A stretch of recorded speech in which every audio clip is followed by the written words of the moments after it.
the final episode of 2024, but also 1984, because that's where we're living on What Did Prince Do This Week. I am so excited to be here with the one and only Liegh McInnis. Say hello to the peoples. Hey peoples, how y'all doing?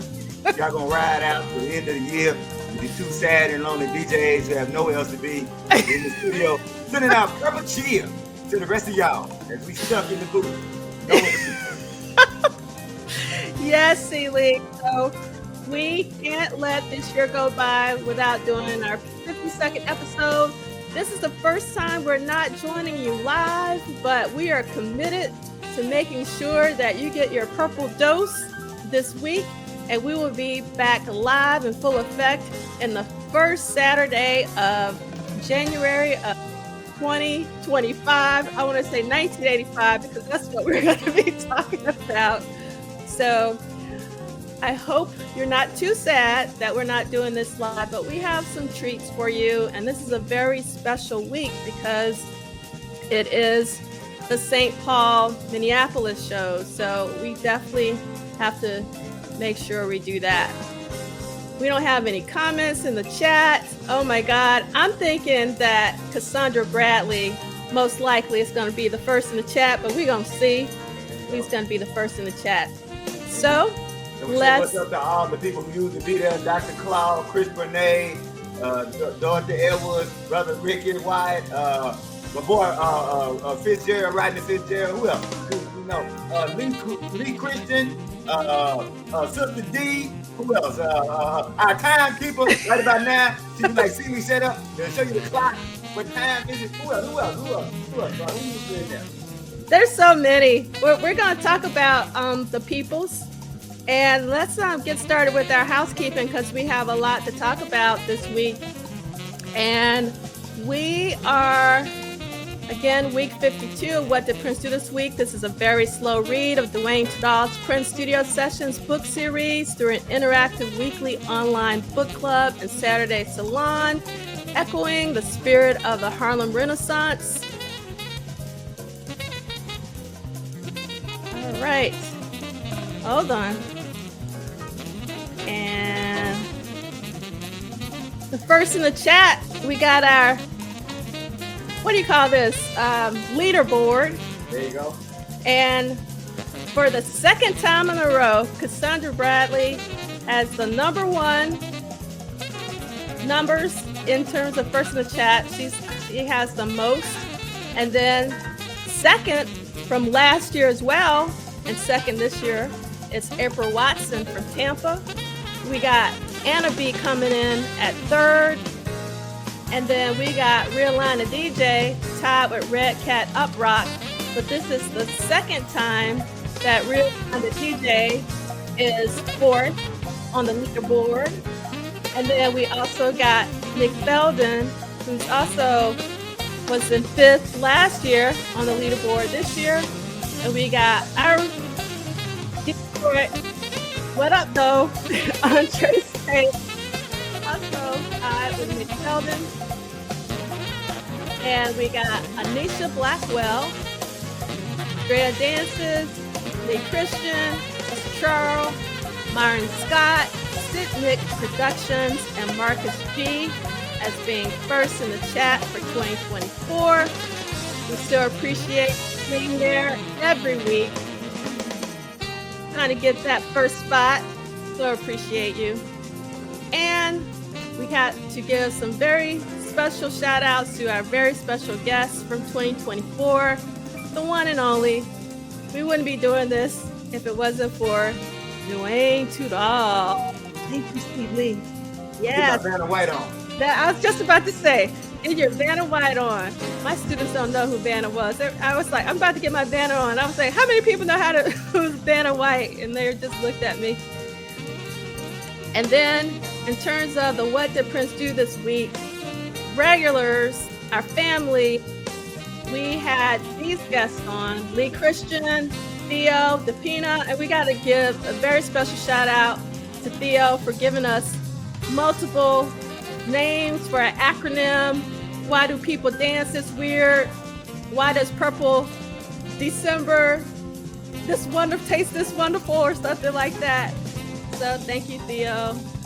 And we have Tanja all through every single episode. So we so appreciate you, Tanja.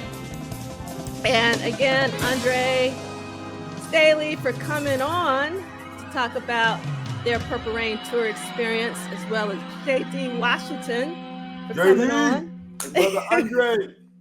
Yes, and talking about their Purple Rain tour experience. And the one and only Vanessa Warren. All right, I didn't realize it was going to repeat. So let me make sure we fade that on out. That's right. If one is good, twice is better. Yes. All right. And then for our Purple fam who joined us for episodes, we had Camila, my triplet, came on once, and we had Troy Gua, we had Olga Hernandez, we had Miss India, we had Law, we had Angela Seca, we had Tanya Pendleton, we had Chinesha Scott, we had Robin Shumays. And I know most of them came on to talk about the Erotic City 40 Symposium. So I was really excited to have them come on to talk about that. Go back for a second. Yeah. That's a lot of talent. You got a lot of talented peeps. That's a lot of scholarship. That's a lot of creativity. And I know you're going to the next slide too, but I just want to thank you because you have curated a wonderful space for Prince scholars and Prince fans. And I am every week and every symposium, every week at every symposium, I'm always wowed and surprised by the level of creativity and scholarship so we thank you for this year and for the past 2 years, because it hit me looking at that panel, man. That's like, that's like an all-star team. So thank you, and thank everybody that's on that panel. So we can go to the next panel because I saw some more creative folks. Yeah. And I'm getting super excited about Pop Life 40, which is going to be in April, and it's going to be virtual this year. And I'm very, very excited to talk about Round Rolling the Day, because we have been, as well as Romance 1600 and The Family. And I think I've locked down our keynote speakers, and I'm super excited about them joining us. So I'm excited for next year's symposium. My wife still to this day, she won't let it go. She still, every chance she gets, and this is no joke, ask the mailman for her $1 million check.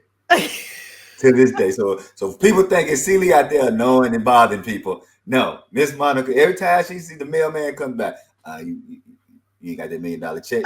Of course, the mailmen, or we have mail persons now, they've gotten younger and younger, so they don't get the joke anymore. So it's like, we got this one little young sister, she can't be no more 28, 29 or whatever. And my wife's like, hey, you got that $1 million check? She just looks at her like, no, it's the rest of your mail.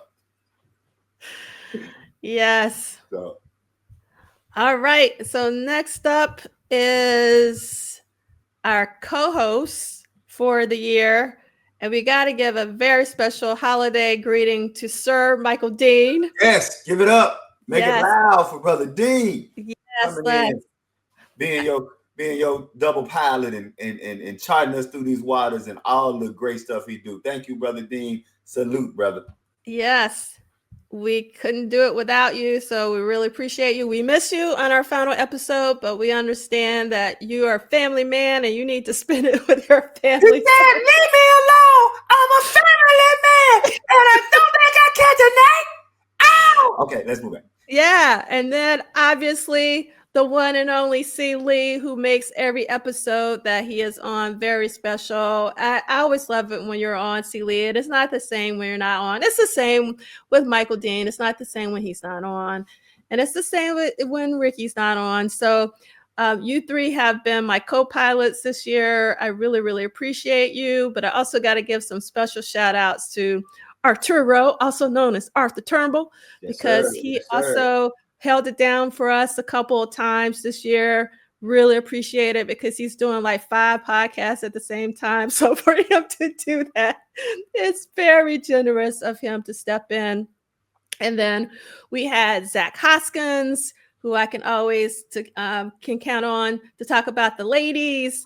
And then we even had and just one thing, brother Zach has written the blurb, the back cover blurb to a New Prince collection of essays. I can't remember it, but if those of you who are on the newsletter, if you go back to the newsletter a couple of weeks, I put it in. But it's a New Prince book coming out on University of Mississippi Press. I can't think of the other's name, but brother Zach, he doesn't have an essay in there, but he wrote the book, the back blurb for it, giving it the AOK. So nice. is everywhere doing everything. I missed that. I got to go back. I've been like slipping on reading the newsletters just because it's a crazy time of that time of the year. It's the time of the year, and at school and everything. So I'm definitely behind. So I got to keep up with what's going on in DMSR world. And then we also had Big Sexy, who is just a joy anytime. And like I always say, Big Sexy, one day we're going to have a conversation about the American dream. Dusty Rose, you and me, about wrestling and Dusty Rose and the American dream. Me and you gonna come on. We just gonna take over Brother Dean's show, and all we gonna do is talk about Dusty Rose, the blackest white man I ever known in my life. All right, back to the show. Dusty Rose, American dream. Me and Big Sexy, be that brother, be there, be square. Saturday night at the Omni. Oh, they tore the Omni down. Never mind. Go ahead. Omni don't exist no more. Never mind.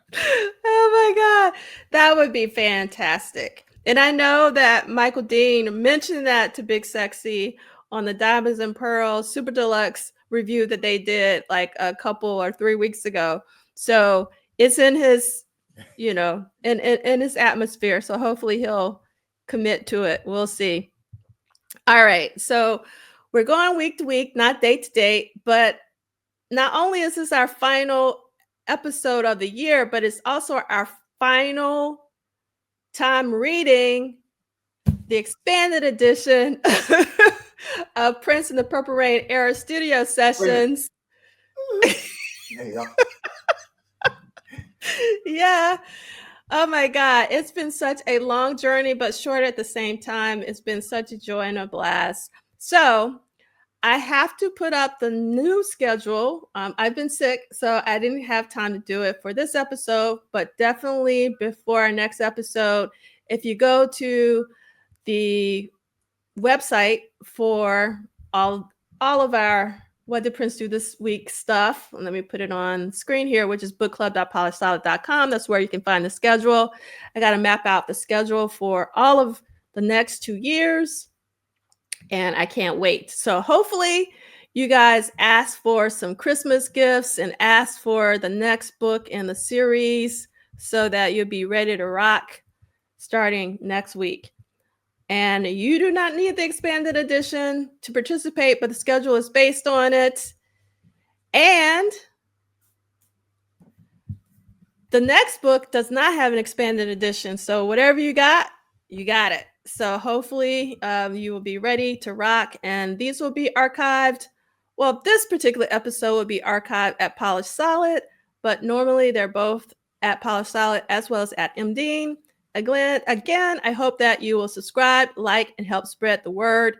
Again, for Prince, Rogers Nelson, as well as Duane Tudahl, so he can continue to write these books and just to spread the purple love to purple love to everyone. All right. So I'm actually on the tail end of being sick. So that's the reason why I'm acting a little slow. So hopefully you'll forgive me, but I am here for you because we were not going to miss this final episode of the year, as well as the final episode of the book, which I can't believe. I'm kind of in shock. So this is our hashtag WDPDTW. This is where you can reach out to us, wdpdtw@gmail.com. I know someone sent me something this week, and I really appreciate it. I haven't had an opportunity to look at it because, again, I've been sick, so my apologies, but thank you. And if you wanted to come on to What Did Prince Do This Week and talk about your experience at the Purple Rain Tour, I would love to hear from you, particularly for next week. Because after we talk about the Dallas show, we're also going to talk about the Atlanta show, which is the one I went to at the Omni that Liegh just talked about. So if you went to the Dallas show or the Omni show, we would love to have you on to talk about your experience. That's one And of my favorite bootlegs. yes, That's one of my favorite video bootlegs. So mine too. It was, yeah, the Atlanta show was really, really amazing for sure. And this is an independent endeavor. The estate of Prince Rogers Nelson is not affiliated, associated, or connected with the What Did Prince Do This Week book club series. And we listened to Commuting by the one and only Eric Liegh off of his Paisley Park Records release of 1993, Things Left Unsaid.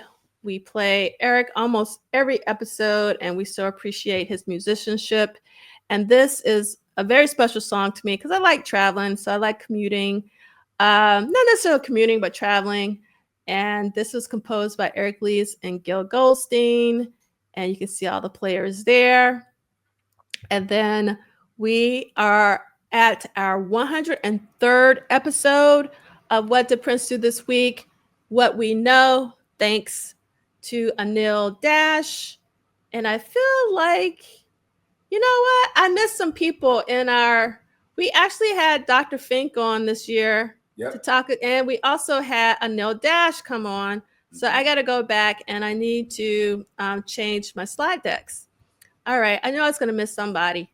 And if I miss some of you, please know again, I was sick and I always do things in a rush because there's so much to put in. So I got to go back and add those things. As we say in the South, charge it to a head, not a heart. Charge it to a head, not a heart. That's how we say it in the South. So that's right. All right. So week 52, there are 5 live shows and 1 studio session. And we're going to get into it. And so you can see that the 5 shows are at the St. Paul Civic Center. And you can see Sunday, Monday, as well as Wednesday, Thursday, Friday. But then on Monday, he didn't necessarily go in the studio. So I changed the studio session because they did this at the Civic Center. And it's Temptation, the overdubs for Temptation, an edit of The Ladder, and Around the World in a Day compilation. And this is just some St. Paul fans who were sleeping on the sidewalk to get their tickets. I really love this picture. I don't know where it's from, but I know it's St. Paul fans.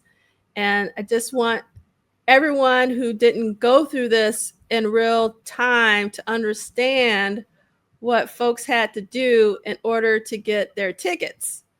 Like, it wasn't like it is now where you can just go on the interwebs. Yeah, wasn't no online, wasn't no downloading, wasn't no putting it in your phone wallet. No, you had to go out, brave the elements, sit next to people you would have never sat next to and talked to in your life. This was out here bringing together communities. People, you didn't have time for them people, regular people who would have cut you off in traffic.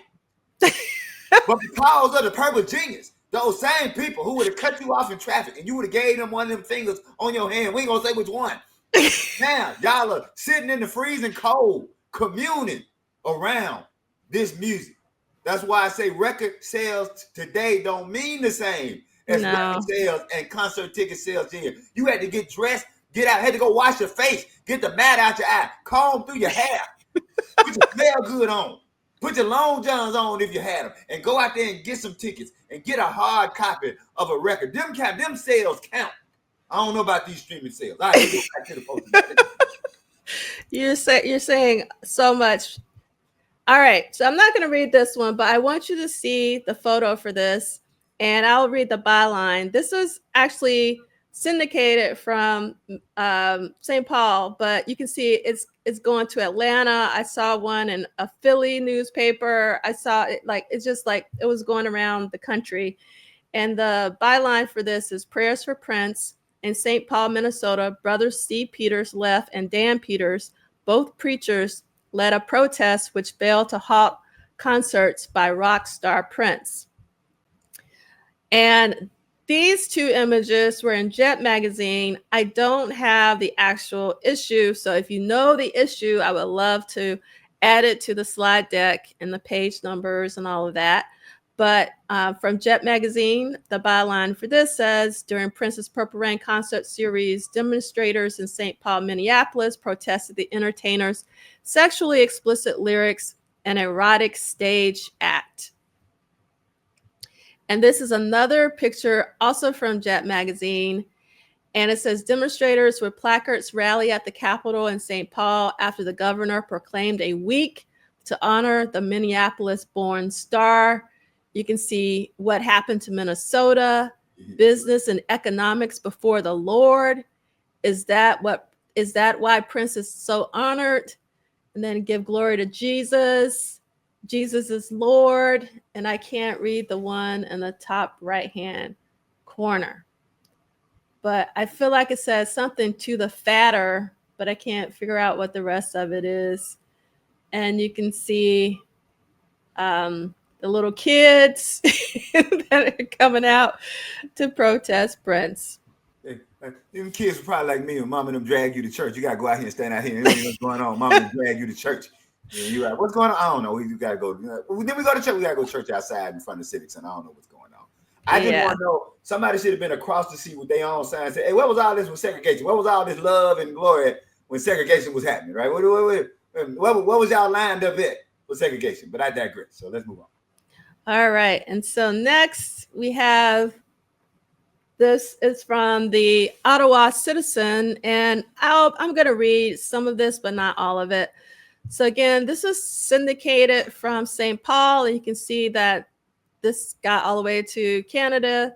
So more than 100 people got down on their knees Sunday night to shout hallelujah and pray for the salvation of the rock star Prince, and in protest organized by two ministers who tried to cancel the Minnesota musicians' homecoming concert. The vigil in the state capitol rotunda preceded Prince's first Minnesota concert appearance in more than 2 years, later Sunday night, and culminated a week of hysteria for supporters and detractors of the sexually explicit star of the movie Purple Rain. The ministers also accused Governor Rudy Perpik of undermining Christian values by honoring his royal badness and proclaiming the week Prince Days. We don't hate this man, Prince, but we're hoping he gives his life to the Lord. Amen, said the Reverend Dan Peters, one of the two ministers' brothers protesting Prince's homecoming concert. We believe the best thing Minnesota can do is pray for Prince and publicly ignore him.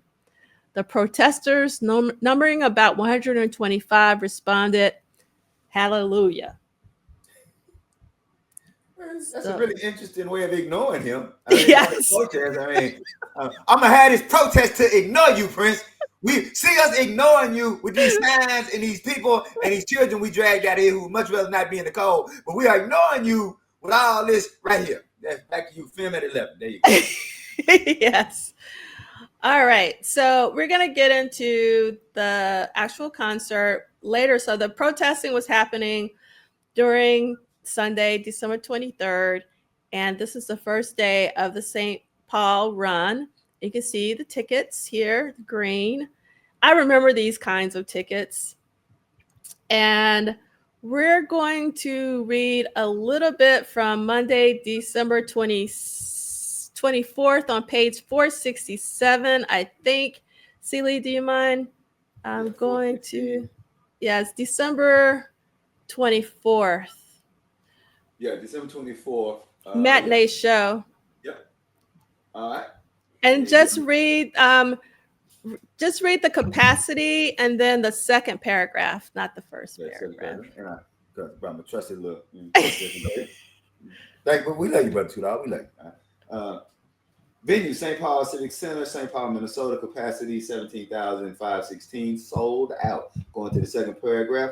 In other words, Prince seemed to understand that his career would be seen in two very distinct phases. The era leading up to the 1999 Purple Rain and the era that was created by the releases of 1999 Purple Rain. And the path he would forge was now completely uncharted. Purple Rain was his most intimate project and his most successful, and it is no coincidence that he never revealed as much about himself again. By seeking shelter, he never reached the same level of popularity.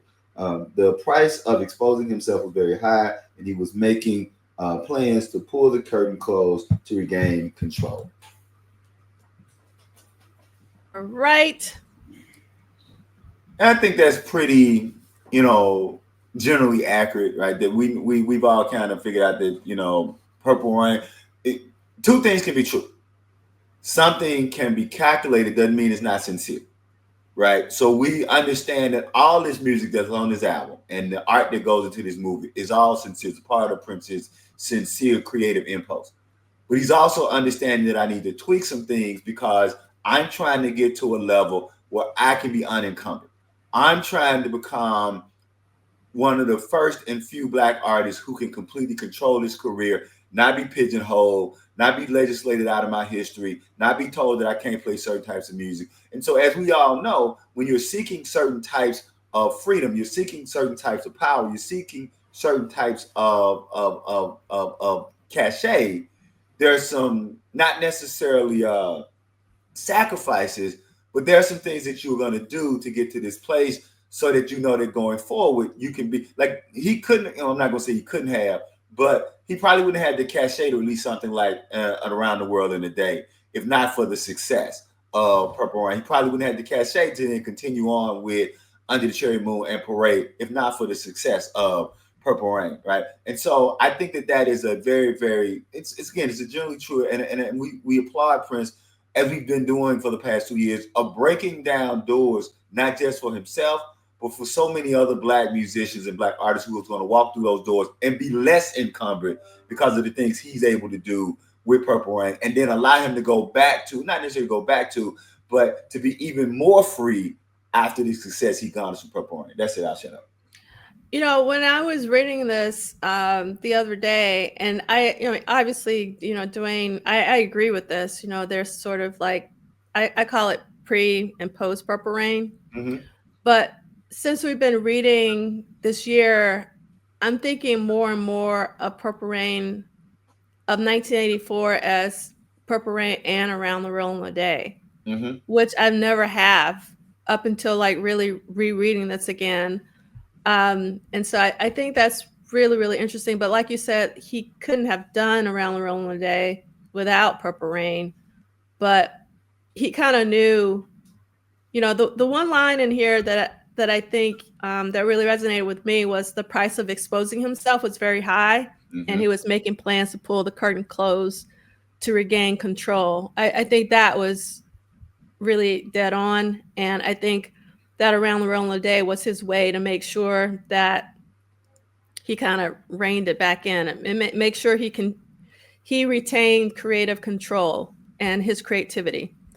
And I think what comes to your point is that I don't know if we've come to the consensus, but we've kind of generally agreed that there is no distinct Around the World in a Day look. There's a look for everything else. Like every other era, every other album has a distinct look, right? The Parade look is not the Purple Rain look. The Purple Rain look is not the 1999 look. And so we don't have a distinct, right, Around the World in a Day look because, as you say, clearly, well, as we know, one of the things that I've always celebrated about Prince was that Around the World in a Day was just about done and in the can before he finished the Purple Rain tour, and the fact that he had already moved on. So to your point, to think of them in tandem is to think of, right, the pre-Purple Rain and the post-Purple Rain, and him having back in '82, having drawn a line in the sand and says, this is where I'm going up to here with this movie and this project and this album project, and then this was what, and already knowing this is where I will be, which is also coming to Brother Turnbull's concept of working in two timelines simultaneously. I'll shut up. Yep. Always working in two timelines for sure. All right. So this is the Monday ticket here. And again, it's very similar to the one we saw before, but we've got a green one. Now we got a pink one. And this is a photo from the show. And I love seeing the little puppet. It's kind of hard to make out because this image quality isn't the best. But one of the reasons why I love this particular photo is you can see the puppet to the right, and then you can see the flowers on his piano. Just love this photo.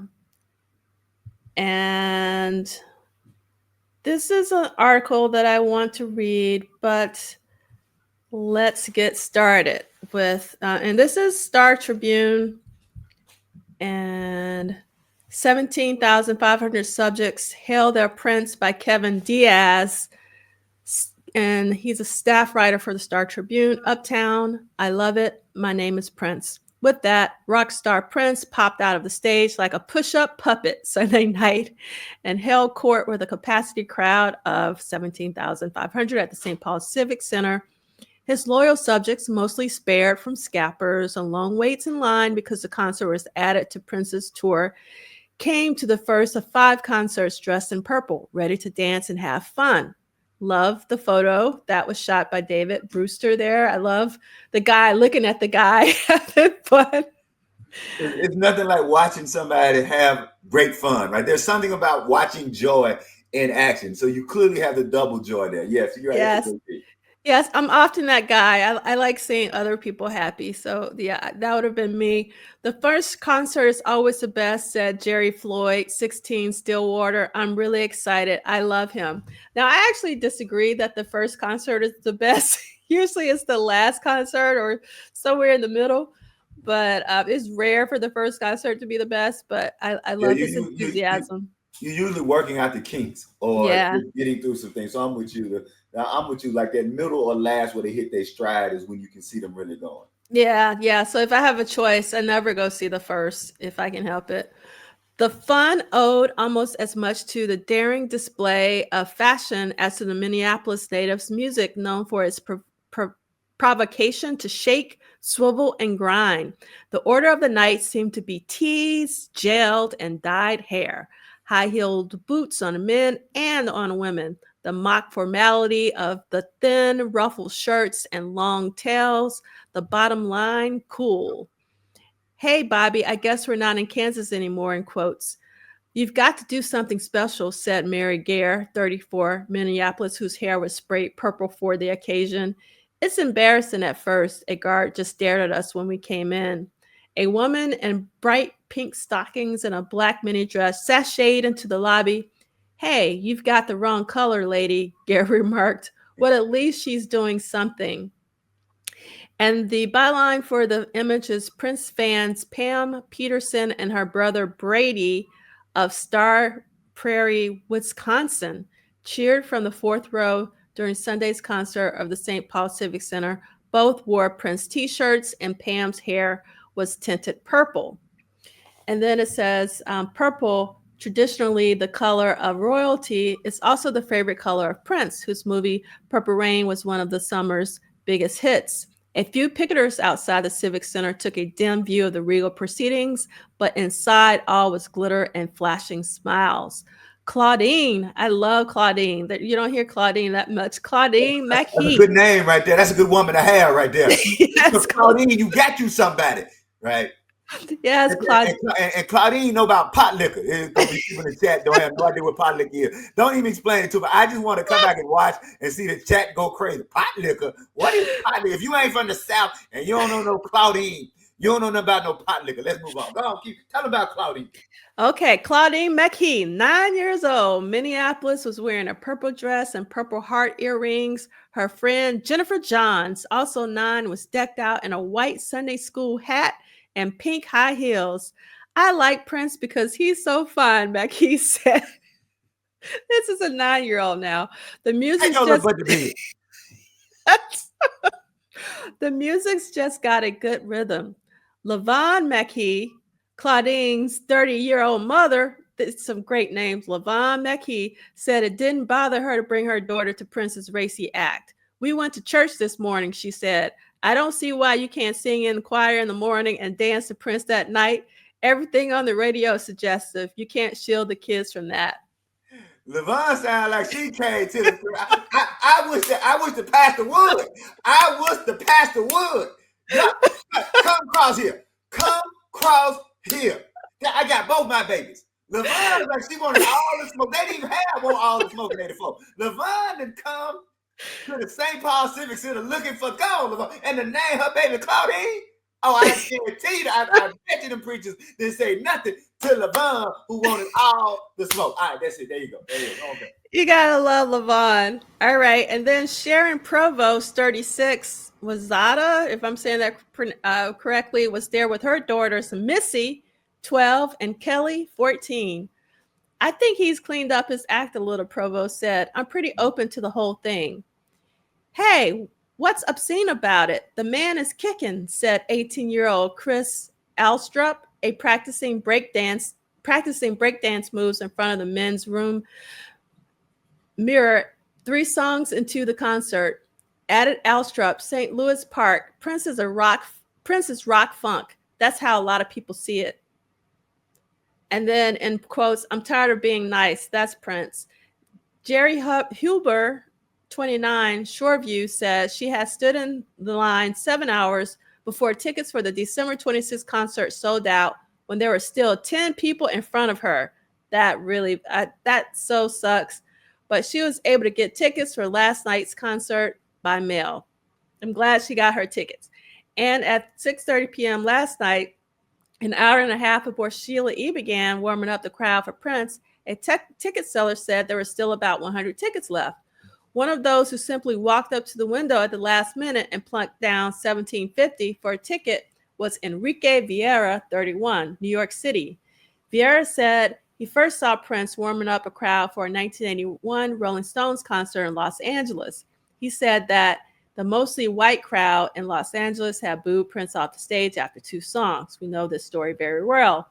The times have changed, she said, pointing out that the crowd at the Civic Center was made up mostly of white teenagers. When Prince deals with music, there's no raciality. It soothes the soul. Racism is visual. Music is the rhythm of the body. But not everybody was moved. Leon Gerdomson, a 76-year-old concession worker, said the music was too loud. With a hearing aid, it amplifies, and you don't dare turn it down because you can't hear what the customers say. But even What's that? You want mix with your popcorn? What you want butter? What? Somebody turn that racket down. What you want? Jujubes and licorice? What? I can't hear over the music. Take your old butt home, Leon. Yes, he should have known that maybe gotten a different shift. But even Guttersman, sweeping the floor, found amusement in the spectacle. I get a kick out of watching the people, the costumes the girl wear. They're all out. About 75,000 tickets have been sold for the 5 concerts, setting a Minnesota record for consecutive concerts or performances by an entertainer, according to Janelle Kampf, a publicist for Schoen Productions Incorporated.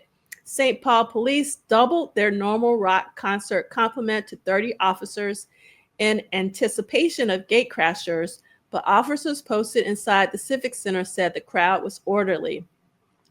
Concert goers asked to bring cans of food for the poor had filled 24 barrels by the end of the concert, according to Minnesota Food Bank Network Director Sharon Vangsness.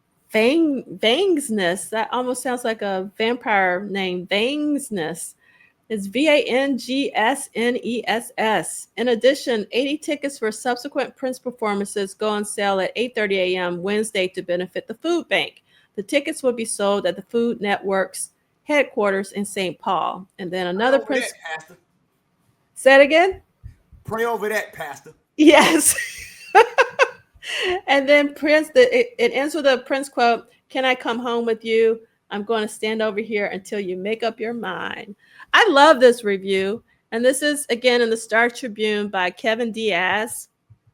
And I wanted to follow it with John Bream's review to contrast it. And this is also in the same the same Star Tribune.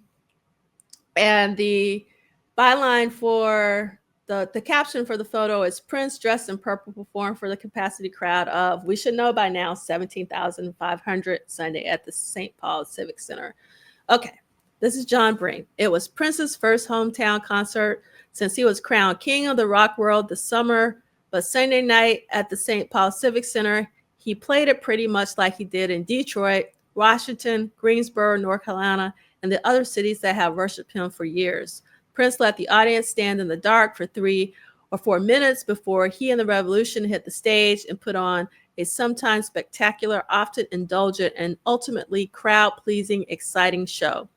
Prince pleased the crowd because he played all the music from his smash movie Purple Rain and the major hits from his 1999 album. He seduced the fans with his sexiness and dazzled them with his dancing and ambitious production. Using as many props and gimmicks as a Busby Berkeley movie. Do you know who Busby Berkeley is? Now, somebody chat y'all, look up Busby Berkeley and let us know who that is next week. I don't know Busby Berkeley. No. And more costume changes than Liza Minnelli. We know who Liza is. I know who that is. I know who Liza is. And I always thought that the Raspberry Ray video was Liza Minnelli hair, although Prince thought it was Hulk hair. First time I saw it, I said, Liza Minnelli. The boy has been hanging out with Liza Minnelli, but he thought it was Hulk hair. So who am I? I actually agree with you. It was totally Liza Minnelli hair. I'm glad. Yes, indeed. But above all, Prince showcased his multifaceted talents. He is one complex artist with various voices and personalities inside him. He's Little Richard, James Brown, Elvis Presley, Stevie Wonder, Sly Stone, Jimi Hendrix, and Mick Jagger, all rolled into a purple trench coat. And last night, he revealed all those personalities during a half-hour performance at the piano. He was gospel screamer, love crooner, and wild rocker, all within a few musical measures. He never quite finished a song, but he demonstrated what a gift and strange talent he is. Yet such indulgences destroyed the momentum of the 2 1/4 hour performance.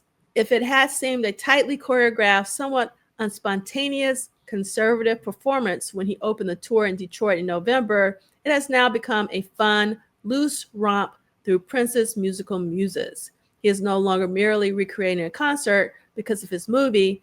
Maybe it's because he was performing in his hometown, or uptown as he calls it, or maybe it's because Prince is now comfortable as the king of the rock world. He's certainly less controversial.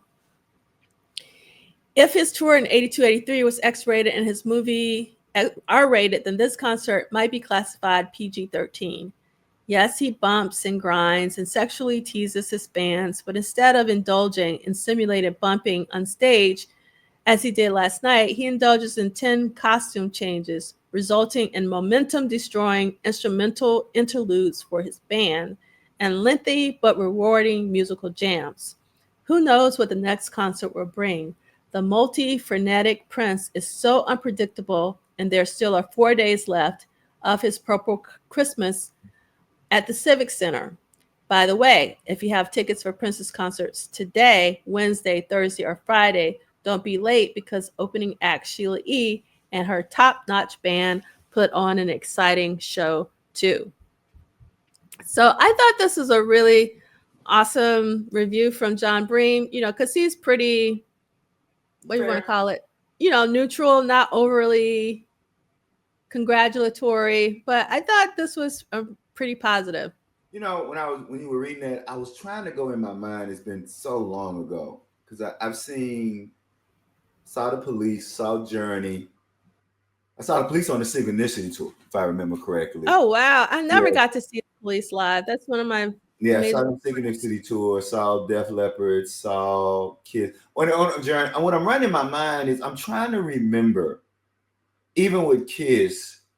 Were there like interludes and like I know there wasn't a lot of costume changes or clothing changes, but I'm trying because there seems to be with a lot of the journalists, and they tend to lean more rock about the costume changes and the interludes and the breaks, and those things were pretty kind of much standard for me. Like you grow up, whether it's a Diana Ross or whether it's the Temptations or coming on down, and so maybe that's also a R&B pop thing as opposed to a rock kind of thing where they weren't used to. But I don't know. Let me put it this way. I don't remember lots of breaks, and I even remember and I tell people, and by the way, I'm not saying this. People think I'm saying this. I went to see Bruce Springsteen, and the one thing I remember about seeing Bruce Springsteen, other than it was a great show, Bruce don't have nowhere else to be that night. So just know when you go see Bruce ain't this is it. This 2-3 hours of Bruce ain't got no plans. Bruce ain't got nobody he got to go see. He ain't got to go holler. No. Bruce, and even that long of a show, I don't remember like breaks and interludes. So I'm wondering if a lot of things that Prince is doing that we've been reading in these reviews have to do with a lot of rock critics who didn't go to a lot of R&B and funk shows. Because even like with, and I think what separates Parliament Funkadelic was that there was so much happening on the stage that when George would leave or somebody would leave, people forget that when Parliament Funkadelic was touring, it's like four tours. Bootsy was a single artist. Brides of Frankenstein, Haunted Horns. Like you had 4 groups. And so I think that Parliament Funkadelic could get away with it and it could be more seamless because nothing had to stop. Because even if George or somebody left the stage, you had a hit song that somebody knew that didn't have anything to do with George. So all that to say is that I'm just wondering how much of this is a cultural thing as opposed to it being a bad thing, if that makes sense. No, it makes a lot of sense. And I never really thought about that because I mean, I can't believe you went to go see Kiss. So Kiss is my uncle's like favorite touring band. Like they loved seeing Kiss, and my aunt went to go see them too. But I never really thought about, it seems like for Kiss, it would be very difficult for them to do any costume changes anyway, because it would mess up their makeup. And I will say, if I'm correctly, the first time I saw Kiss was non-makeup Kiss. Oh, wow. Yeah, that was my first Kiss show was non-makeup Kiss, was with the Lick It Up album. The album that had Lick It Up on it. I don't know if the album was like Lick It Up, but it was Lick It Up and then Let's Put the X in Sex. Those were the 2 singles from that. Yeah, it was, the perfect Kiss songs, right? Yeah. And so it was that if I'm not mistaken, that was my first one, was the non-makeup. And so even then I just don't remember break. I do though remember what they did still keep. But it was the long guitar solo.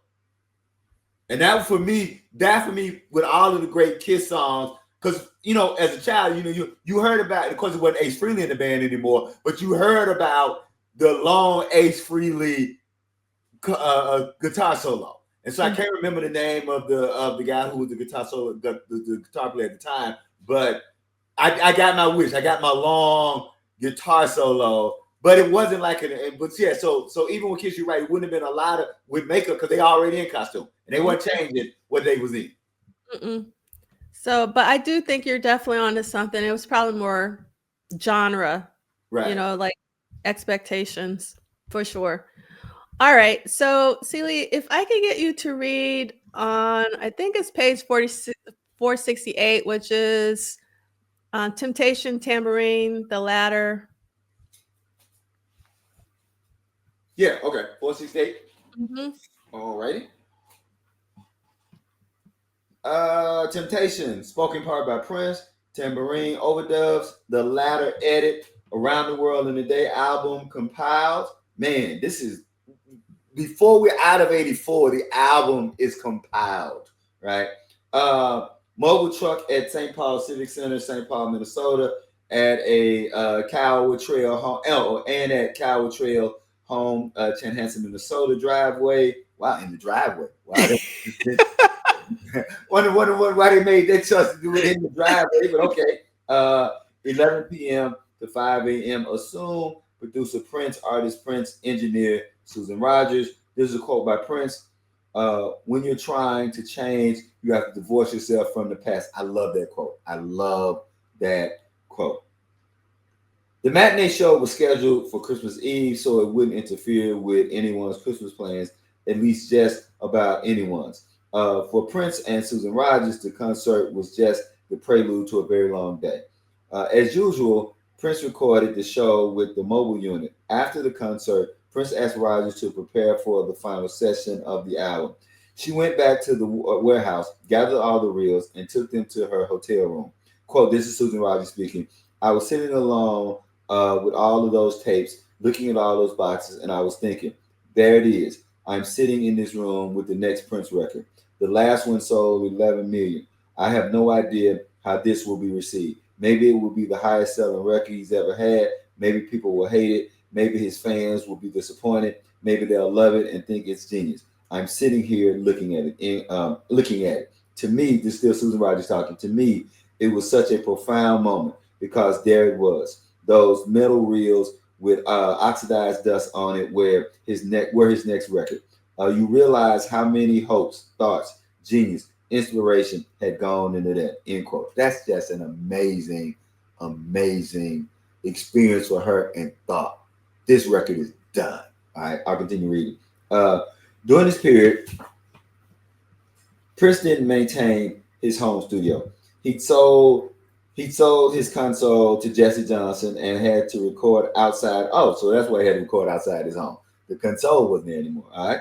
Prince called Rogers to his house, and when he arrived, the mobile unit was waiting in his driveway. He joined her in the truck, and they began the session with some voice work. Quote, this is Susan again. We did the very end of the record on Temptation, where he has the conversation with God, just the two of us. We set up a mic in the mobile truck and recorded that little bit, end quote. Although it is impossible to get inside Prince's mind, it is insightful that the final speech he recorded for his next project was a conversation with God, in which he humbly said goodbye. It was as if he was expressing how tired he was and how overwhelmed he felt, putting the words he told his band into a song. Once again, his music was reflecting his mood.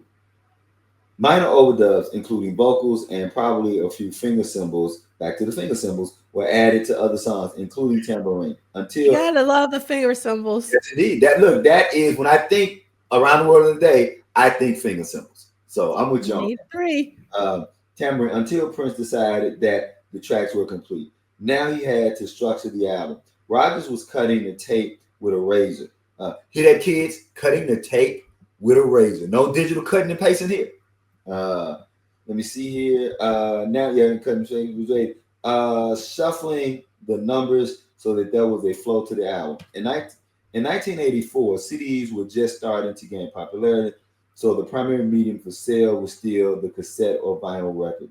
Compiling for those was a different task because, unlike today, the album cassette had two sides and needed to build and crescendo on side one and then launch with a big song on side two and build again to the final track.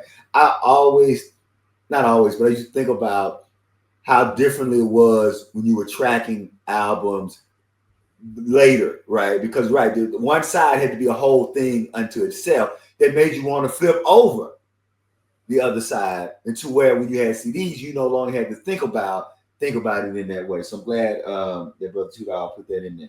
At some point during the compilation stage, the string interlude from Our Destiny was lifted and used prior to the latter.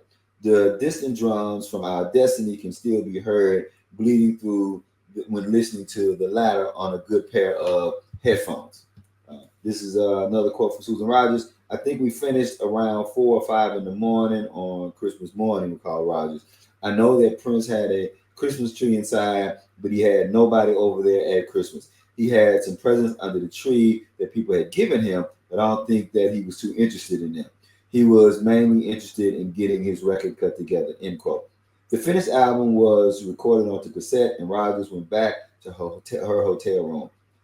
This was the final documented recording sessions of the year. Because of the urgency to create this album and the speed in which it came together, it is the perfect snapshot of where Prince was at this moment in his life. Like the album itself, he seemed filled with joy, and with joy, with regret, with new love, and with conflicts, both external and internal. That's very good, Brother Tudahl. I think that really is thinking about what that album is doing. Once again, his music spoke for him. The tour would resume on the day after Christmas. This is the final note. Prince explained to Eric Liegh after seeing the faces from some industry people who weren't happy with the album. This is a Prince quote. Well, sometimes you know right away that maybe it just doesn't reach some people, but that's okay. It still was where I was at the time. It was what I wanted to do, and this is the way I want to hear the music, end quote.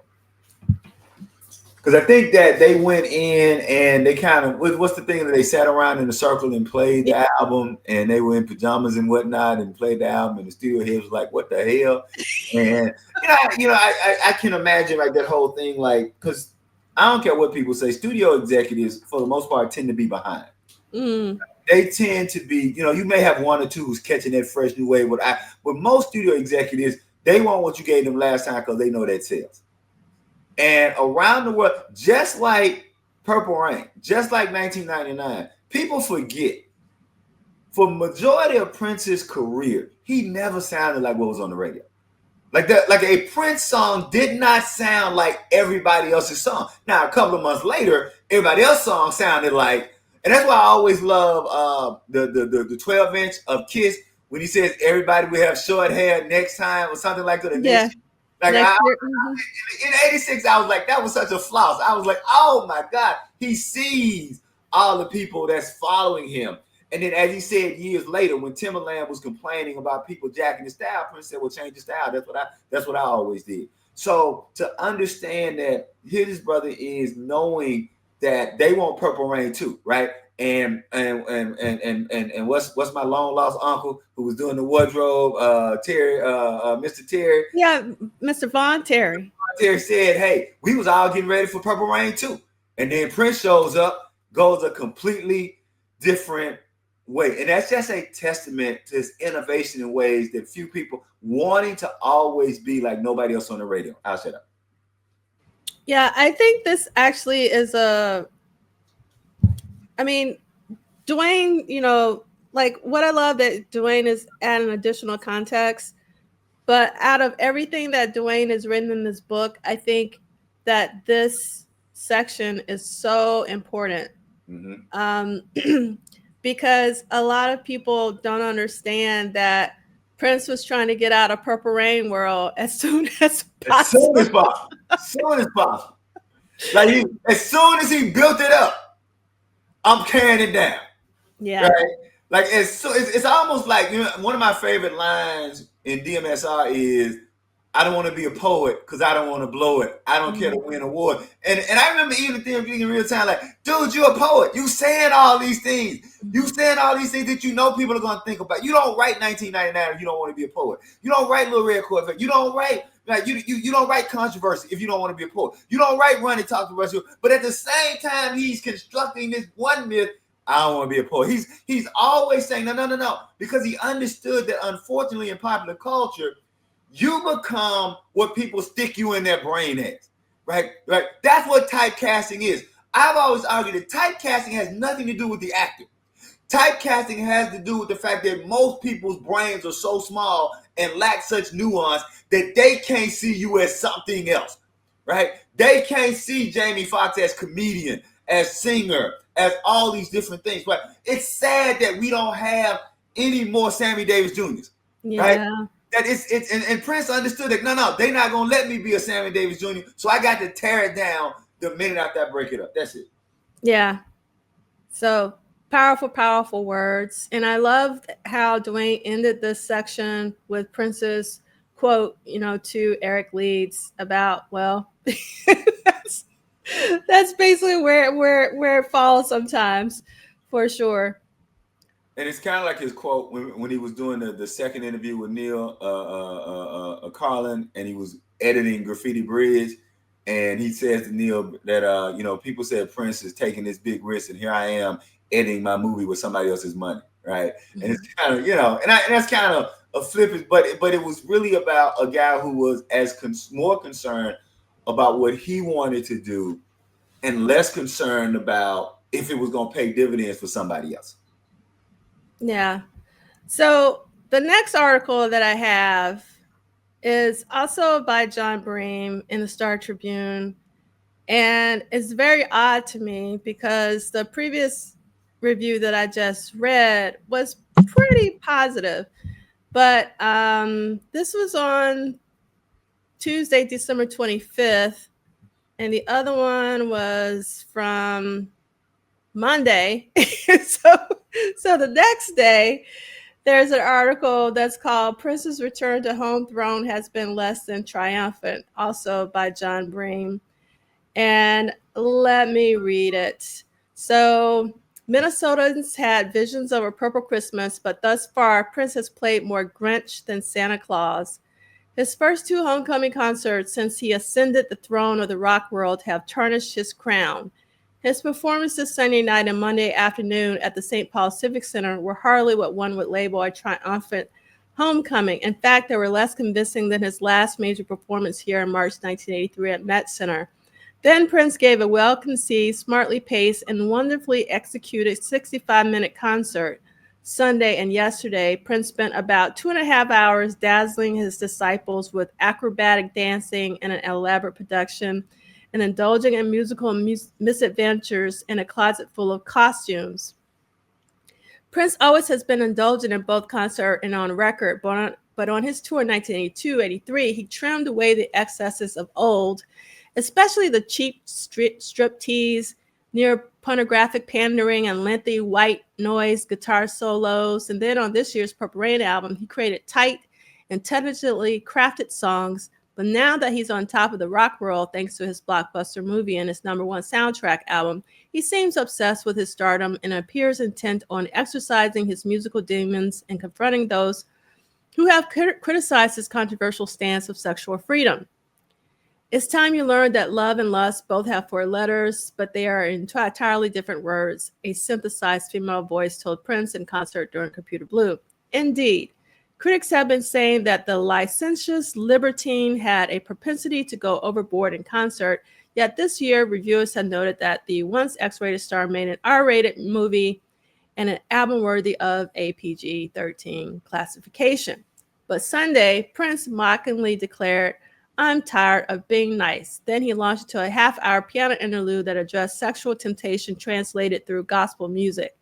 At the end of the heavily dramatized medley of Dirty Mind, Do Me Baby, How Come You Don't Call Me Anymore, I Want to Be Your Lover, and Let's Pretend We're Married, a thunderous sound representing the Lord confronted Prince. He apologized and then sang a tribute called God. Boy, he's one strange little dude, this 26-year-old Minneapolitan, I don't know how to say, Neapolitan, named Prince Rogers Nelson. There are many voices and personalities inside the multi-phrenic character. He said that in the other article. Prince is a superior musician with the ability to play dozens of instruments and a dynamic showman with the agility of a gymnast and the sexiness of a screen idol. But this crazed young artist just doesn't know where to stop. He can't seem to control the demons and muses inside him. He has learned that he can be more artful and sensuous by keeping his trench coat on at least part of the time, but his music wanders all over the place. For instance, the piano medley teased with artistically intriguing but ultimately disconcerting snatches and snippets of favorite oldies, and the instrumental introduction to Little Red Corvette, When Doves Cry, and The Beautiful Ones seemed simply excuses for Prince to change outfits. Certainly other rock kings, including Presley, Jagger, and Michael Jackson, have incorporated costume changes into their concert, but Prince does it at the expense of the momentum of his concert. In fact, the pacing for this program ultimately undoes the show, which he will present again Wednesday, Thursday, and Friday at the Civic Center. Prince controls every detail of this complicated production, from the hairdos. Everyone in his band has an identical do, with only the length and parts varying, to the appearance of Purple Rain valet Jerome Benton and Santa Claus during the encore. And Prince certainly has put together 2 awesome encores, which ran more than 45 minutes, that showcased the magic of his musicianship. He basked in the spotlight during Baby I'm a Star and showed off the chops of his band, The Revolution, and opening act Sheila E.'s band, which joined in. And then came the inevitable Purple Rain with its I Want to Take You Higher guitar solo that became the penultimate manifestation of the power of Prince, the persona, the musician, the presence, the showman. What he had done for 2.5 hours was consistent with what he has always tried to do with his creative endeavors, do something different, something that would shock the viewer or listener, but would be so compelling that he or she would be riveted to Prince. Of course, what our local Boy Made Good has done for his Purple Christmas is really like rock and roll itself: bold, loud, rebellious, revolutionary, sexy, outrageous, aggressive, phantasmal, and fun. So I feel like John, like he wrote the first review and then he slept on it and he was like, you know what? I need to go back and address some things. Yeah, you know what? It's funny. I think that in his own way, he was kind of, and I know it's gonna sound strange when I say this, so go with me. I think in his own way, he was kind of battling, coming to terms with the new Prince, the way many of us were who were there before Purple Rain. Mm-hmm. And so I give him that grace on it, even though I don't necessarily agree with everything he's saying. I have to give him that grace on, particularly doing it, because the one thing about it is, I could get my hot take in my living room, in my classroom. That's not going out to thousands of readers, right? This guy's having to turn this around day after day for thousands of readers. I think people, and this is somebody who, we like to talk about how jaded and sometimes how fake journalists can be, but they come to this because they love it too. And it sounds to me, and I think that thinking about later, that Bream was always kind of trying to come to terms with, well, this is the Prince with whom I fell in love. This is the Prince that I love. And this is not that. And it's one of those when I say, sometimes we have to ask ourselves, do we not like something because it's not good? Or do we not like something because it's not what we want? And I've even gone through that. Remember, I told the story about when Don Chino made the Miles Davis biopic, and I was expecting one thing, and Don Cheadle made something else. So I hated it. I literally hated it the first time I saw it. I went back, read the other, and then when I read what they were doing, made a beeline back to the movie theater and because I knew what they were doing. And so I think that a lot of times we judge things not based on what it is, but based on what we want. And I think that a lot of this is done because he keeps referring to because he's almost like he's saying, dude, don't sell out. Dude, don't pay me. Be the raunchy, in your face, if you do that I fell in love with. And the truth be told, there was many black people saying that as people like John Bream was saying that. There were a lot of black people who thought that Purple Rain was a little too popish, a little too fluffy, not as indignant, not as irreverent, cleaned up. I know people always point to like, well, what about Darling Nikki? I mean, basically, if you take Darling Nikki off this album, you ain't got a PG-13 album. You probably got a PG album. In fact, if you take Darling Nikki out, and so a Prince record was more than just one in-your-face song, like leading up to that point. And so I just think that Bream is really kind of, I think that Bream, like a lot of people, like a lot of us, wrestled continuously with the Prince with whom we fell in love and the Prince we often got.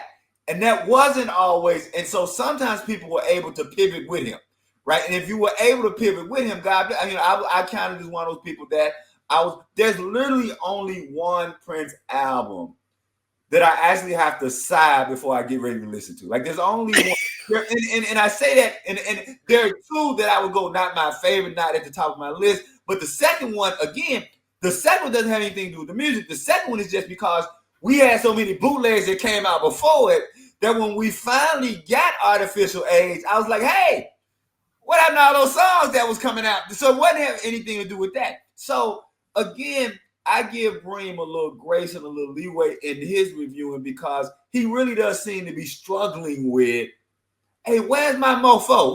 Where's the rude boy? So I said, no, I actually I have a lot of respect for John Bream, and I am actually very appreciative of John Bream because he was there from the beginning. Yep. From the very beginning. And obviously, he's in his hometown. So he's, of all music journalists, he has probably seen Prince the most. I would bet on it. I'm not a betting woman. So I have a lot of respect for him, but I just thought it was interesting.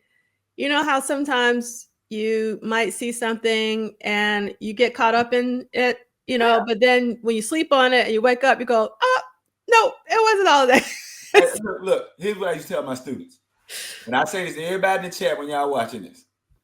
Everybody in the chat got that one thing at their house that when you ask them why you bought that, they're going to, I don't know why the hell I got that.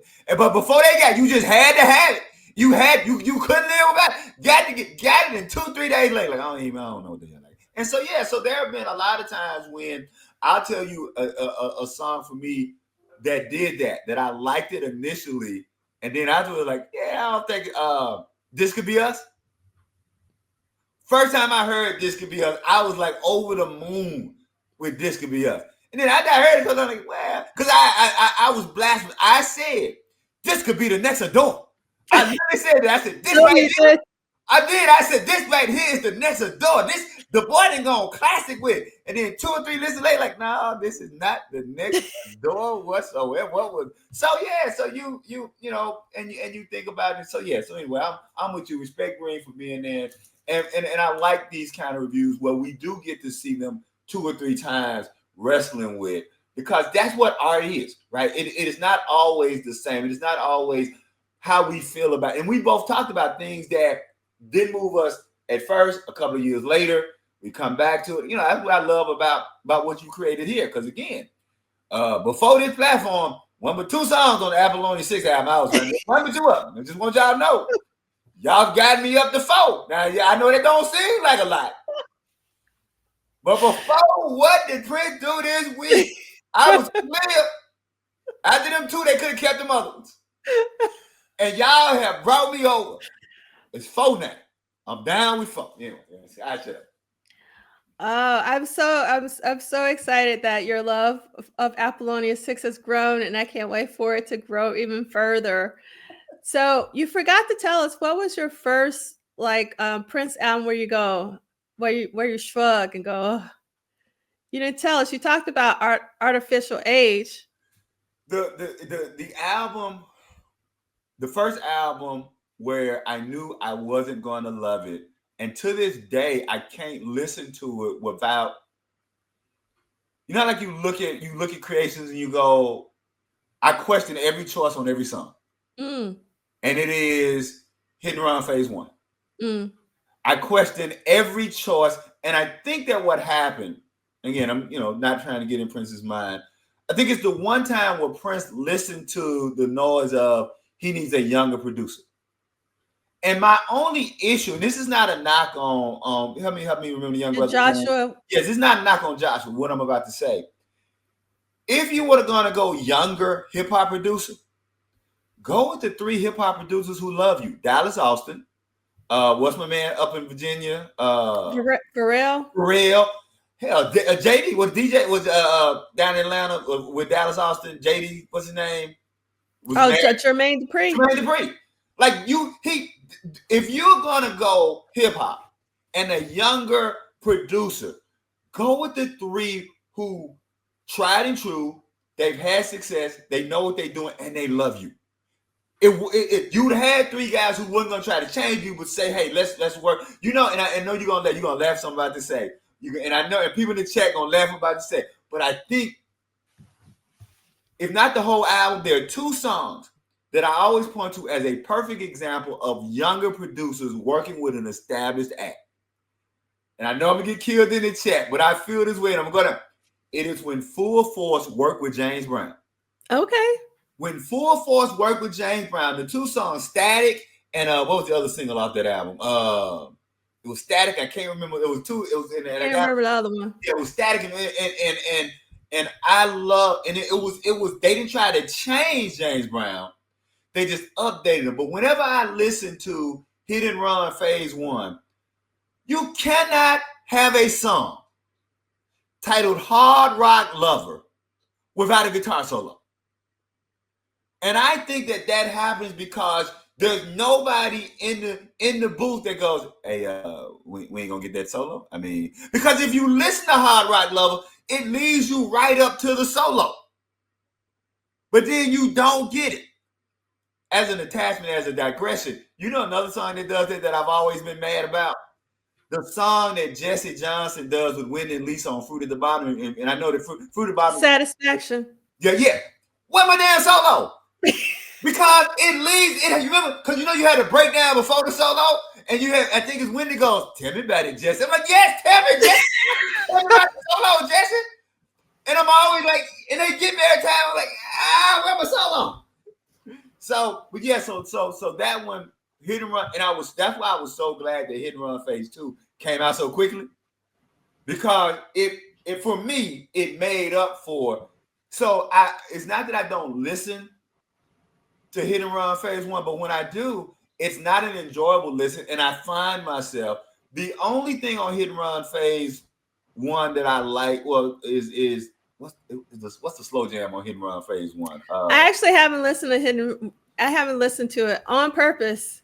I mean, so originally I didn't listen to it because I'm such a Prince snob that I was like, I refuse to listen to a Prince album that Prince didn't produce himself. That's how snobbish I was. There you go. And and then so I didn't really pay attention to Hit and Run Phase 2. And then when he passed, I still didn't want to listen to him because I'm kind of like Zaire says, he hasn't listened. I know he hasn't listened to Phase 2. I don't know if he's listened to Phase 1, but he said that he wants on his deathbed to someone to bring him Phase 2 so he can have one Prince album to still listen to. And I kind of feel the same way that Zaire does. Like, I do want to listen to it, but I need to be ready for it, and I'm not ready for it. So it's 1,000 Hugs and Kisses. I like that. Yes. And I'll tell you the other problem I had with Hit and Run. That's one of my mom's favorite Prince songs because it comes on, like this, the person I name, I can't say it or they will go off. So yeah, so my mom loves that. So I like that one. And what we get off to a bad start from the jump. This is me. And I understand Prince, like, his childhood and the way he looks at things and doing things. When I get a Prince album, I would really appreciate if Prince is doing the singing. And I'm hoping, here's what I hope I get on my deathbed. On my deathbed, I hope I get $1 Million Show with a Prince vocal. Please, estate, if there is a $1 Million Show with a Prince vocal on it, because I've actually been on record in saying that if you give me a $1 Million Show with a Prince vocal on it, it might actually save Hit and Run Phase 1. So that's my plea to the state. If it's out there, let us know. But the minute and that's not a knock against the sister on it. She sounds great. It's not about her voice. I want a Prince album, and a Prince album should have a Prince vote. If I go to a side project or an associated artist, cool. That's what they should be singing. But on a Prince album, you're paying my money. You give me the Prince. I'm paying my money for the Prince album. The first voice I want to hear is a Prince vocal. And so not having Prince on $1 Million Show, and I think that if we get that song with his vocal, it'll save that album for me. That's it. I'll shut up. One thing I want to say, and I know a lot of people will not like this, and I'm okay with it. I would have loved if he was going to have another producer to have Questlove produce him at Electric Ladyland Studios, which would have been phenomenal because that's what, he was doing his run with D'Angelo and Bilal and all those people. Because I love his collaboration with Questlove on Common's song Star 69. Mm-hmm. I love that song. Mm-hmm. And so I really do think that Questlove, and I know a lot of people don't like Questlove, but I think Questlove is an amazing producer. Yep. And musician. And I just think that it would have been really interesting, to have Questlove or even D'Angelo for that matter. Can you imagine like D'Angelo producing Prince and getting Prince to do all those vocal harmony layering and stuff? That would have been like amazing. And then even crazier if Bilal would have produced him because he would have had him doing all sorts of crazy stuff. So that would have been my wish if he had to have somebody produce him. But, Right. Yeah. And I think that speaks to just Prince's head and who he was. He was not going to have somebody produce him that he couldn't control. Yeah, I know. Because as much as those other people love him, the reason they love him is because he gave them the inspiration to be their own being.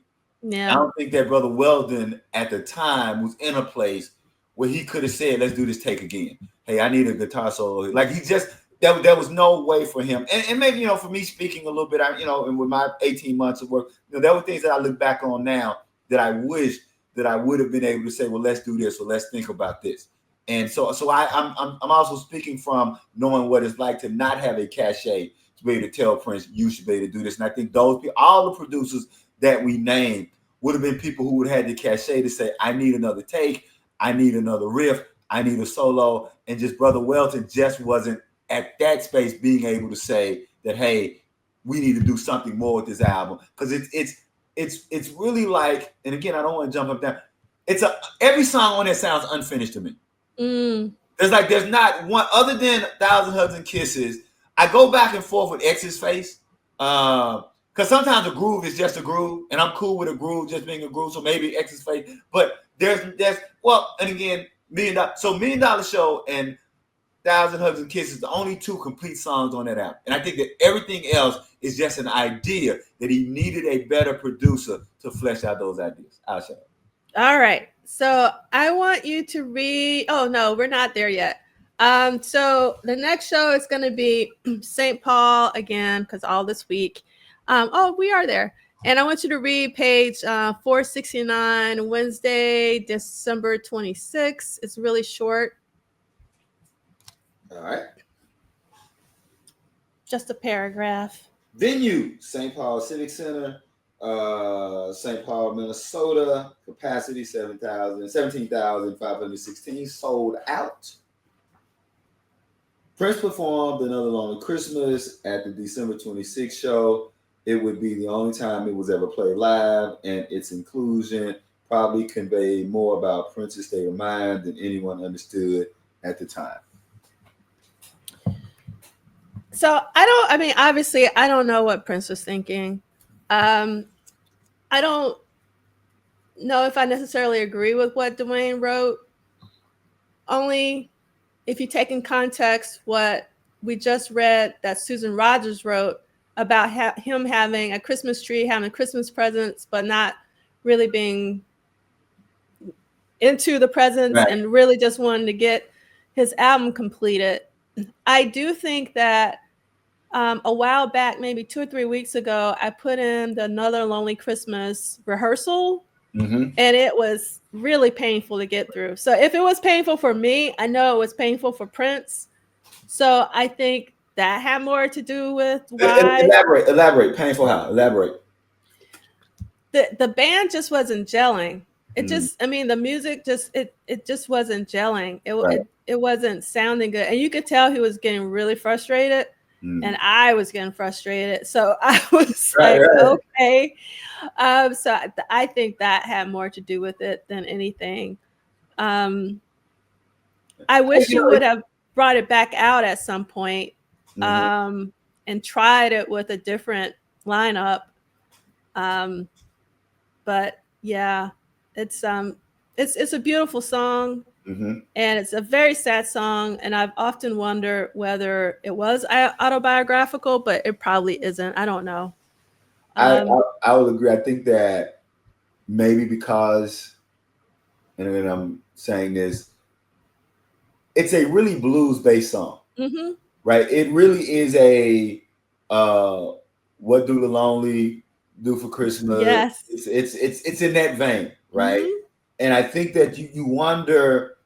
Again, and people think I'm not taking a shot at the Revolution. I'm saying that is that something they can play?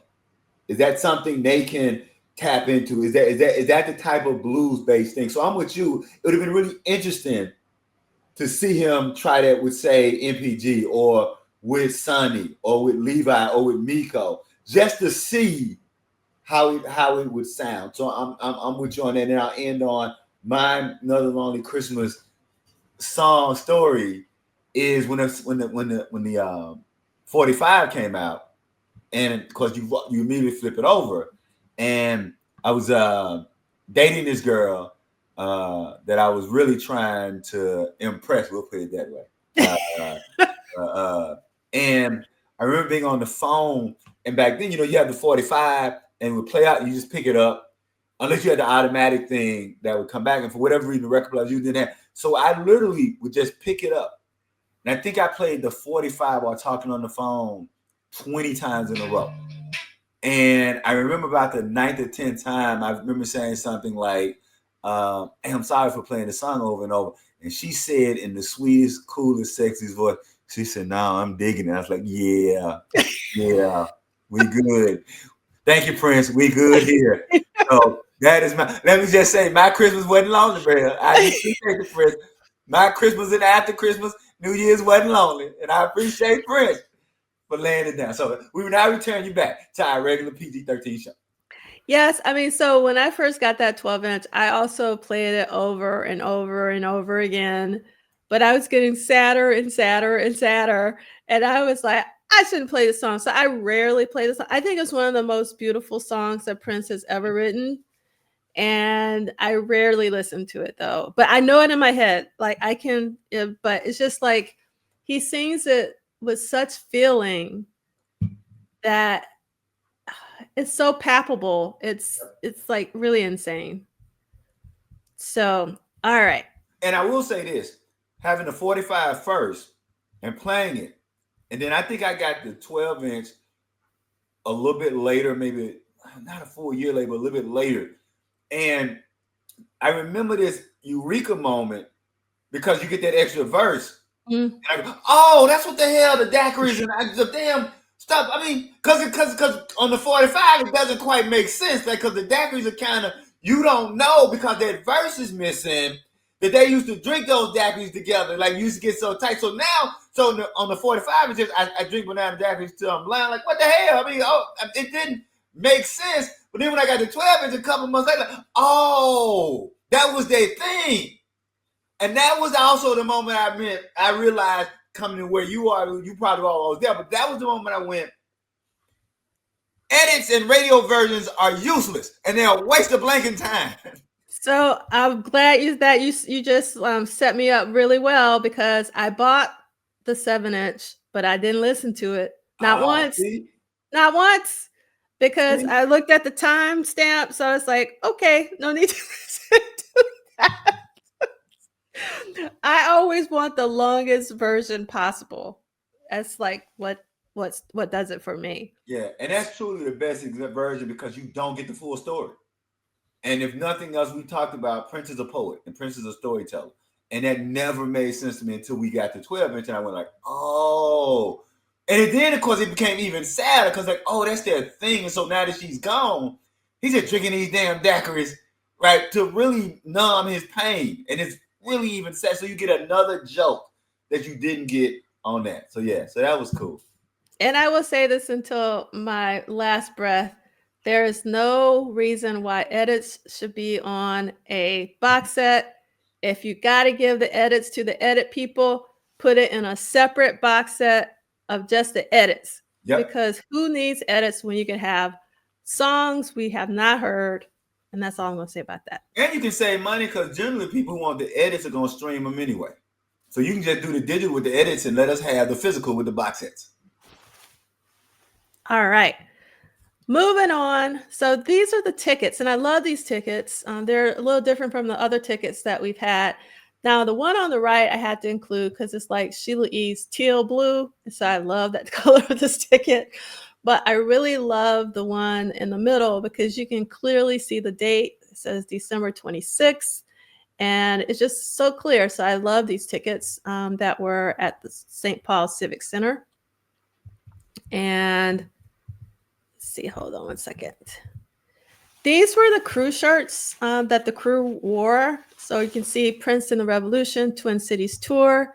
And then on the back, you have many thanks from Prince in the Revolution and the crew to local, whatever that is, 137 Met Center, Minneapolis Auditorium, St. Paul Civic Center. So I thought that was cool to see. And I wonder why they weren't purple, but I guess it's hard to get purple shirts back in 1984. And here are some images from the amazing photographer, Jim Steinfeld. And I just love these shots from him. Different views. Oh, I didn't put the right one in, but oh well. And I want to read this article from the Twin Cities Reader. Prince Week is finally here, but what to wear by Eric Pools. Give me 1 second so I can pull it up.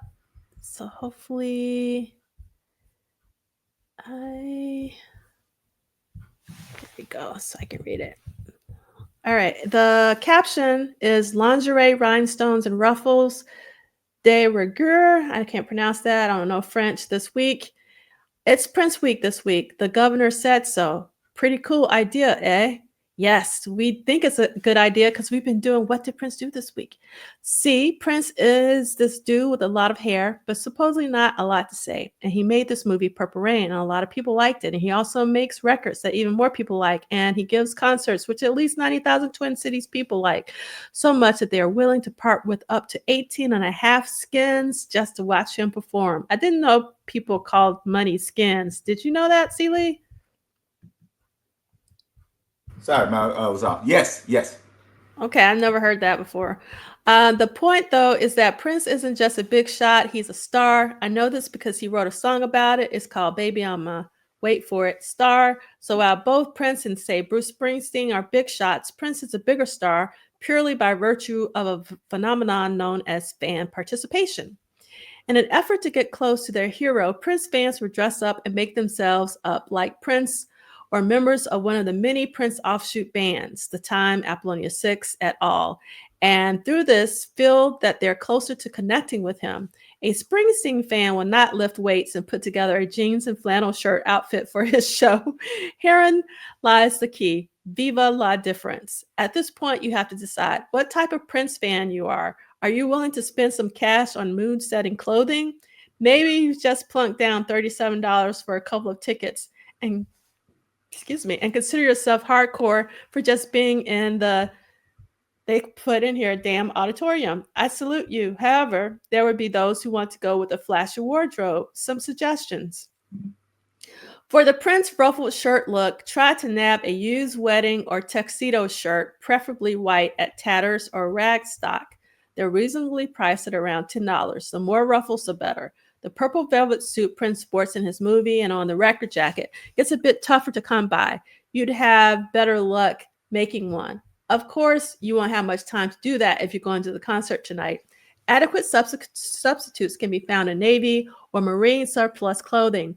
Even a doorman's outfit could pass for Prince formal wear. Some of the stuff can get expensive, pushing three-digit prices for the complete outfit. But look on the bright side. At least Prince doesn't wear his trench coat and bikini briefs anymore. That gets cold on the thigh hairs this time of year. For spandex, go to the arcade or JJ Flash. The Apollonia 6 dominatrix look is easier to attain. Step into March 4th or the Limited Express and ask for some lace tights, $15, or a lace scarf, $8, or a lace gloves, $5, without fingers, or purpose, while we're on the subject. All are de rigueur at the Civic Center this week, as are rhinestones. Naturally, these items are just embellishments for the basic lace stockings and corset that you already will have purchased at Fredericks of Hollywood. I remember those Fredericks of Hollywood catalogs, or any other friendly neighborhood lingerie shop. A word of advice: take heated transportation to the concert. I've been told that heavy makeup will be painted on many of the cherubs attending their first Prince concert, although hair would be tossed and trimmed, bouffanted and burned, and generally pressed into geometric shapes. The stylist at Horse drew a blank when I questioned the possibility of obtaining a Prince-like hairdo. No matter, Prince is a gas live. May you live to see the Visa Hill. I don't know what he means by that. May you live to see the Visa Hill. I love this article. I think it was so great, and it was talking about local places where you can buy it. Now, back in '84, I didn't have no money. I was only 14 years old when I went to go see the Purple Rain tour, so I definitely didn't dress up. Me and you both. So that was the kind of Prince fan that I was. I didn't have no money to be. Yeah, I hasten to think what I had on when I went to go see Controversy in 1999. Like I really don't want to know what I had on. Remember, I really don't know because I was so young what I had on and wasn't conscious of it. I will say this though, that from the age of 25 till 40, 70% of everything that I wore, I had made by somebody, and it was because of Prince. I remember just thinking about And it wasn't so much trying to be like Prince. It was being an artist means that you get to be in control of everything that impacts your artistry. And this article talks about how important even clothing can be to an artist. And as we know, artists have been dandies, right? We're not going to get into the whole conversation of dandies. Those of you not on newsletter, I actually did an article a couple of months ago about Prince and the Black Dandy. So you can go find that in the newsletter, Prince and the Black Dandy. But one thing I took from Prince's dandyism is that as an artist, I have not just a right, but I also have a need for my self-expression in all forms. And so I found that from the age of 25 to 40, that not passing myself, right? You know, you buy something, but you see somebody win. It helped unlock in here by having my own clothes made. So that was an area in which Prince influenced me. And of course, you get, you know, by the time you get to 45, 50, you got a real mortgage and you got some other things, and so you can't be running. But if people ever see me, like I still have 5 pair of black high waist pants. One of the reasons why I want to not gain weight because I ain't trying to buy no more clothes. But I still have 5 pair of high waist pants and just other shirts and things that I've had made. But I've always said that Prince and my father were the two people who influenced me to be as creative as I could in every aspect of my life.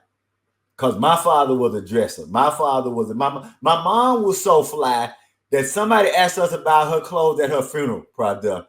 Like a lady, wow. They said, "Look, baby, we gonna miss your mama. Your mama was up, but look here, where the clothes going? Canary jumpsuit."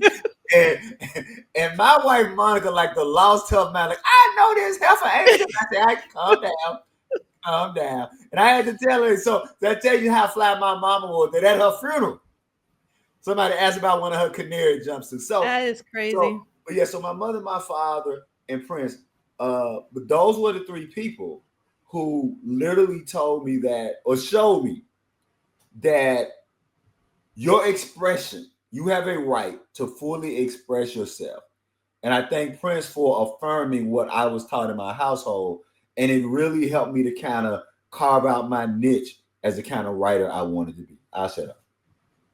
Thank you so much for really talking about that, because to be honest, I was watching the Sherry Shepherd show with my mom, and the Temptations were on singing. Mm-hmm. They were clean. Yeah. And they were dressed, you know, they were really dressed. And my mom was like, you know, that's how groups should dress. They should all be clean. They should all. Yeah. And she was like, where is that? You know, like in today's, you know, right. With today's groups, because that's a lost art for sure.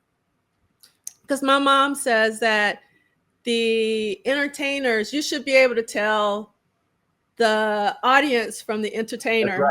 That's right. And she was like, you can't tell the difference anymore. And I really do think that by not putting, I'm not going to say it limits their art, but I think the whole keeping it real mantra has some way limited or dampened the creativity of the work.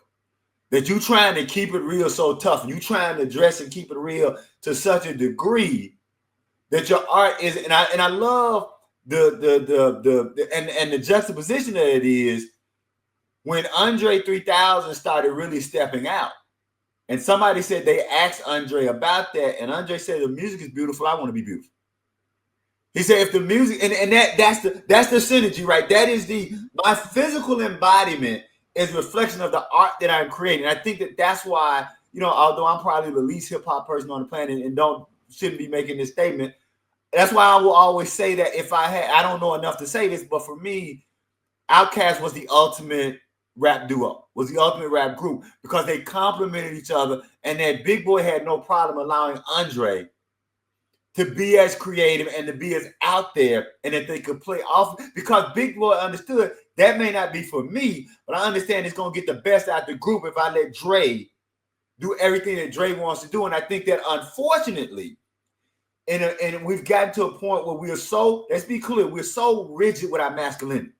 We are so limited in what is a man and what a man can be, that to do anything to have someone question your sexuality, there are so many young male artists who are limiting themselves. I'm not going to go on my Jaheim rant while he owed me $25 for that terrible show I went to go see because he wanted to be a rapper instead of a singer. I ain't going to go on that rant, but you owe me $25, Jaheim. Just want you to know. You owe me $25 for that terrible, terrible performance because he didn't want to be an R&B guy. Like, that was a line drawn in the sand that the R&B guy is soft. And the R&B guy, the R&B guy has vocal range and can put on the show. And what hurt me with that, this dude was the next Teddy Pendergrass. Let's be really clear about how special. Now, I understand later we find out there's some emotional things going on with brother. That's fine. But I think the people around him failed him. He was the next Teddy Pendergrass. There's been no other Teddy Pendergrass voice like that outside of gospel music. And so the keeping it real mantra destroyed Jaheim and destroyed a talent that could have been. And that's why I think that being as what's the word I want to use? Expressive in every part of you only lends to allow your art to be as expressive as it can be. I'll shut up. I really appreciate you talking about, I personally think Outkast is the best rap group who has ever lived because I'm very, very biased because I'm Southern. Right. And Andre's voice, actually, when I moved to New York, I listened to Outkast because I missed the Southern dialect. And that's how I got my daily dose of dialect by listening to Outkast. So I listened to them a lot. And I never really thought about how generous Big Boy was in allowing Andre to express himself, because there could be a situation where he would go like, no. Exactly. We ain't doing this. This is a business. The kid is in rare form tonight. Yeah. So I never really thought about it until you said that. You know what? We got to give a lot of credit to Big Boy for allowing Andre to express himself, because, I could see where that could have split up the group, with some people. You know what? For sure. You know what great example that is? There's an episode of Nick Cannon's Wild 'N Out, and Big Boy is a guest. And there's a comedian from Atlanta. I think his name was Shouty. I think that was it was and so it was, I can't remember what the game they were playing, and it was the game to make, I don't remember the game, but the guy walked up to Big Boy and he said, "Big Boy, tell me, what is it like when you on stage in front of thousands of people and your rap partner wearing a blouse, man?" And Big Boy won the game because instead of breaking, he simply said, "Dre, kick your ass." And so that's when I knew, like, oh, that's a real brotherhood. That's a dude who understands his partner, understands his brother, understands music, and is not in any way bothered. He's comfortable in his own manhood. He's comfortable in his own artistry. He's comfortable enough in his own being to let his brother, his bandmate, be as expressive as he could. So I always love that exchange, that Big Boy, and that's what really got me thinking about, like, okay, so that's it. So I shut up. Thank you for sharing that, because I didn't know about that either. So I love Big Boy. All right, so really quick, Daily News article from December 26th, Prince is king to many's needy. Many of the poor people in Minnesota probably are unfamiliar with the gyrations and sexy pouts of rock star Prince, but to them, he's nothing short of royalty in this Yuletide season. Because of him, the city's needy have enough food to last through the holidays. Prince had asked his fans to bring donations of food to his sold-out concerts, and the fans responded, donating more than 7 tons of canned goods in the first 2 of Prince's 5 concerts at the St. Paul Civic Center. The Reverend Dick Goebel, who runs a statewide food bank, said the food generated by the Minnesotan-born rocker after only 1 concert was more than that gathered from nearly 60,000 Minnesota Vikings football fans during a similar drive. Wow. That is amazing. Yeah. Goebel said organizers had feared food stocks wouldn't be enough to help hungry people through the holiday season. Now, he said, we should have enough to take us into January. And I think it's so important, again, to balance, the articles we've been reading about the protest, but also to see that Prince is still doing his thing. Excuse me. Well, what do you say? We're against hungry children. Our record stands tall when it's just as much as hunger here at home. That's right. You know, take that, Bob Geldof. No, I ain't gonna let it go. I'm petty. I know Bob Geldof has gone on to do lots of good work. Go to hell, Bob Geldof. You saw somebody tripping that night anyway. Well, nobody else. At the Round the World, I tell people, go watch the tape. Go watch the original tape. That's why I have never watched the new one that came out, because I lived it in real time. Lionel Richie wasn't tripping. Even we know that Quincy Jones was pissed, but he wasn't tripping. The only somebody who was tripping that night was old damn Bob Geldof. So go listen to Hello, Bob Geldof, because it's written for you. My record stands tall, but it's just as much hunger hit home. Let's move on. Yeah. All right. So here's a ticket from the Thursday show, December 27th. Again, a really awesome ticket. Love these tickets. You can see 27 prominently. And this is the invitation to the crew Christmas party, which I absolutely love because it's so lo-fi. And you can see that the Christmas ornament has a cross on top. And you can see December 27th, 84, midnight following concert, Merry Christmas and a Purple New Year. Invitation required, admits to 10300 West 70th, Eden Prairie. Do you think that's Prince handwriting?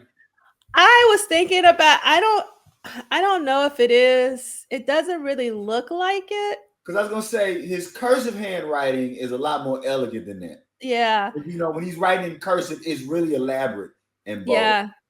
I don't think it is. Okay. Maybe some of it is. Because for me, it seems like it's two different, or maybe even three different, like handwritings on this. So I'm not sure. I don't know if you can see my mouse, but like that seems to be one.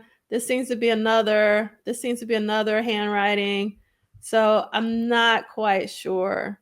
If anything, this kind of looks like it, but I don't know for sure. Obviously, we need a handwriting specialist. There you go. But this definitely is Prince's. There we go. That's there you go. So this is a Merry Christmas card, but I don't know who wrote these. It definitely wasn't Sheila, because first of all, they misspelled Sheila's name, which I always hate. And at this particular time, Sheila was writing her name backwards. So I don't know who wrote that. And then obviously someone wrote this for the Revolution. I don't know. I wonder if this is Prince, maybe, but like, but at the same time, it's a different color ink. So it's written at a different time, maybe. So I hope Prince would know how to spell Sheila's name, but I don't think this is his handwriting. At least I hope not. Now, I love this ticket for obvious reasons, because it's purple. And I think it's a beautiful ticket from the Friday show. And here are some photos from the Friday show, black and white. And I love, anytime Prince would, do his guitar solo and raise his hand in the air with a spotlight. This is a beautiful photo. I don't know who the photographers are. So if anybody knows, please let me know so I can put it in the slideshow.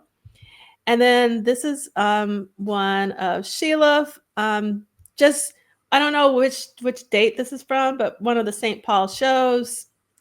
And here's another. I love this outfit that she had with the black lace. And I love this shot.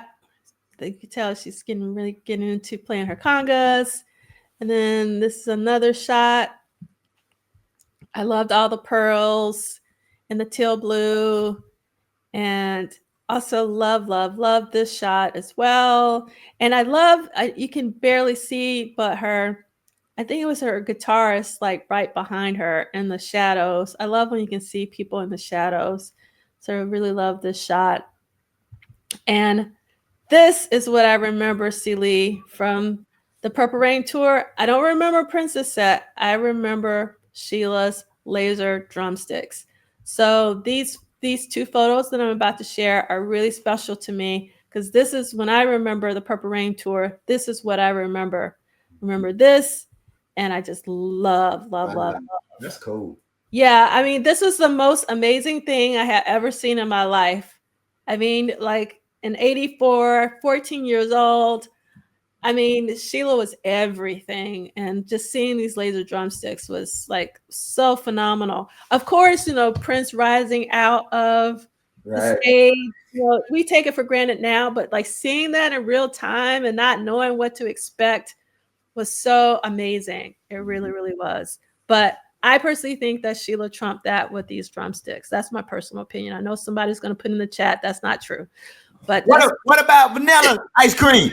yes, exactly. What Why y'all about hating on vanilla ice cream? yes? So here's some more pictures of Prince, and I really think that these were taken from the audience. I need to get clarification on that, but I think, and so then these next photos that I'm showing you are, I don't think are professionally shot, but I love them just the same. Some amazing, amazing shots. Really love this one in the red on the pole. And then I love this photo because it's so painterly. It almost looks like a painting. And then I love seeing the audience and some of the expressions on their faces. It's like an incredible photo. And just the way the Prince is holding the microphone. Loved it. Loved this shot as well with Wendy. And here's another shot. Love the expression on Prince's face here. And then even though, again, this isn't like the best in terms of lighting, but I just love just. Well, I think whenever Prince is a silhouette, it's just great. Yeah, Like, it really that is. sounds crazy to say, but he made like the best silhouettes. He really did. One of my favorite Prince silhouettes is the opening of the Diamonds and Pearls tour. Oh, yes. There's something about him and Yes. that silhouette. And it was interesting. That, and then it harkens back to the end of Controversy, right? So Yes. Controversy show when he would do the kind of the same thing. So I think those. So I'm with you on that. Anytime you got Prince in silhouette, he was always cool. It was always cool. So this is really cool to me. And here's another shot. You rarely see Brown Mark in these shots, so you can see Brown Mark's hair. His curls are popping. He's looking good. And you know, when you say that after reading Brown Mark's book about what his hair went through, I'm like, thank God, brother, you got it worked out. Thank God that he got it worked out. So yeah, we're gonna make that full screen. So you can see, yes. Get that hair the props because we know what you went through, Brown Mark. Yes. And then love this one as well. Just again, the silhouette, the placement of the spotlight. I think it's really, really cool. And this is another great shot. Whoever took these photos, I mean, I really love all of these. And this one is kind of crazy. It just like he's moving and the light and the right, and love the look on his face on this one. Up in the, look when he looks up, always love that. Love this one. And you can see the neon from the heart and just the way the guitar is on his hip. I like that other one because it's like I like it because every so often Prince would pair colors and things that didn't always, like, you know, and with Mr. Terry would talk about, like, they would make the stuff and then Prince would mix and match the stuff. Yep. So that's Prince playing with his own image. And so I think about that now, like they would always kind of like go like, oh, okay, like with the even though I missed the Memphis show, he came out in the all white. That by that time we were used to all white being for the Baby I'm a Star, I Would Die for You. Yep. Open with the all white instead of it being the finale color. So it's him thinking every night about finding different ways to keep it fresh for him, is why I like when he would mix and match those clothing patterns and colors. Yeah, I know that Mr. Terry didn't like when he did that, but I personally liked it. You can tell in his voice he didn't like it. Yeah, you can tell, like, he was like, But I loved it. I mean, because it's just Prince, you know, it's just like he does whatever he wants to do. So you could tell it. And I love the shot. It's so ethereal and seeing like the two spotlights at the top. Love the shot. And then this is a great shot going down for a split. And then this is also great. So I think this is the last image I have in this section. Yep. All right. So next up is an article called Purple Rain Bathed a Rainbow Coalition of Concert Goers by John Bream. I really love this article, so I'm definitely going to read it. No Minnesotan quite knew what to expect from the 5 days of Prince's Purple Christmas. Whether concert goers found the performances breathtaking or tedious, exciting or indulgent, deliciously sexy or self-consciously naughty, it doesn't matter that much now. After attending the 5 concerts at the St. Paul Civic Center, the intangibles seemed more important after Friday's final performance.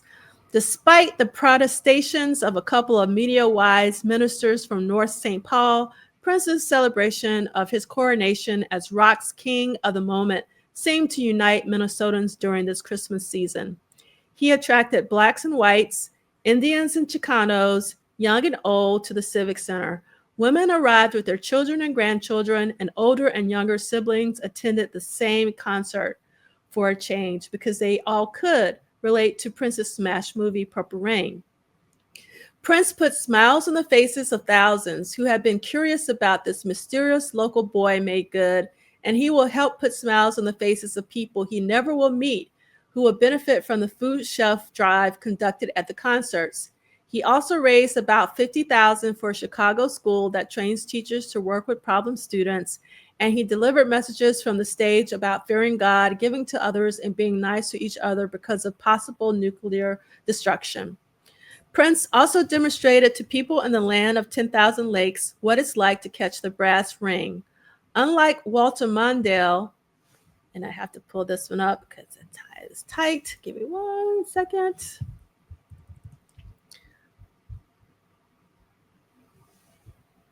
Humphrey are those other Minnesotans with a passion for purple, the Vikings. Prince has reached #1. He's been at the top of the pop charts for 21 consecutive weeks with his movie soundtrack album, Purple Rain. Just so you know, that's a cold-blooded dig because Walter Mondale lost to Reagan. I don't think Mondale got one state. I think Reagan. It's like the greatest.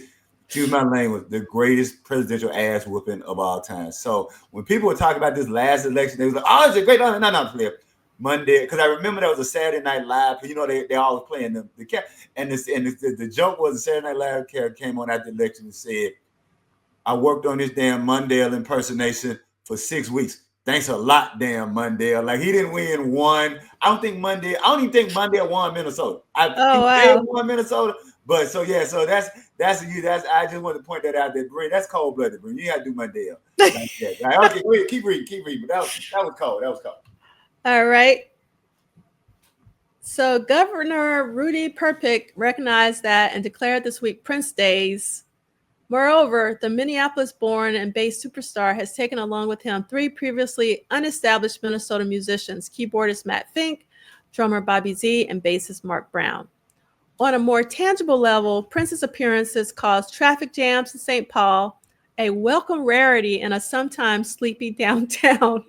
He boosted the economy and tourism, benefiting hotels. Prince's touring party numbers about 140 and restaurants. The state also benefited from the sales tax on more than $1.5 million worth of tickets and about $600,000 worth of souvenirs. The state also benefited. Yes. Bachman's reported that sales of purple flowers were a little higher than normal this past week. Tatter's Clothing sold a lot of lace gloves and purple bow ties and cummerbunds. March 4th noticed a run. That's the name of a store. That's a great name. March 4th noticed a run on purple sunglasses and accessories, while JJ Flash, the arcade, and Lenny's moved dozens of purple boots, shirts, and pants this week. They even sold some purple items to Prince's stepfather. Not surprisingly, purple t-shirts were the best-selling souvenir at the concerts, according to a salesperson, even though black Prince t-shirts have been the hot item in other cities. Area limousine services enjoyed brisk business for this purple Christmas. "We don't have this kind of limo booking for other concerts," said Bob Brown of Metropolitan Limousine Service, adding that most of his fleet was booked at least a week in advance of the concerts. Pat Piringer of Martin Limousine Service said all her limousines were hired for the concerts, mostly by people in their teens and early 20s who paid from $56 to $98 a car to ride in style. That's incredible. Yeah. No one seemed happier about the concerts than Pete Ingram, who coordinated the Holiday Wish for Food Drive for the Minnesota Food Bank Network. He said about 23 tons of food were collected, with about half the approximately 87,000 concert goers contributing. It was an overwhelming response, Ingram said. We had no idea in our wildest imagination that it would be this big. This is an unprecedented happening because it was beyond any food drive I know of. Prince even saluted the food bearers with an improvised song at the piano during yesterday afternoon's concert. Otherwise, the 5 tightly choreographed shows were almost identical in content. Prince's band The Revolution performed solidly, and Roy Bennett and crew provided a consistently spectacular production. The laser rainbow at the end of the show was a new touch for the Twin Cities.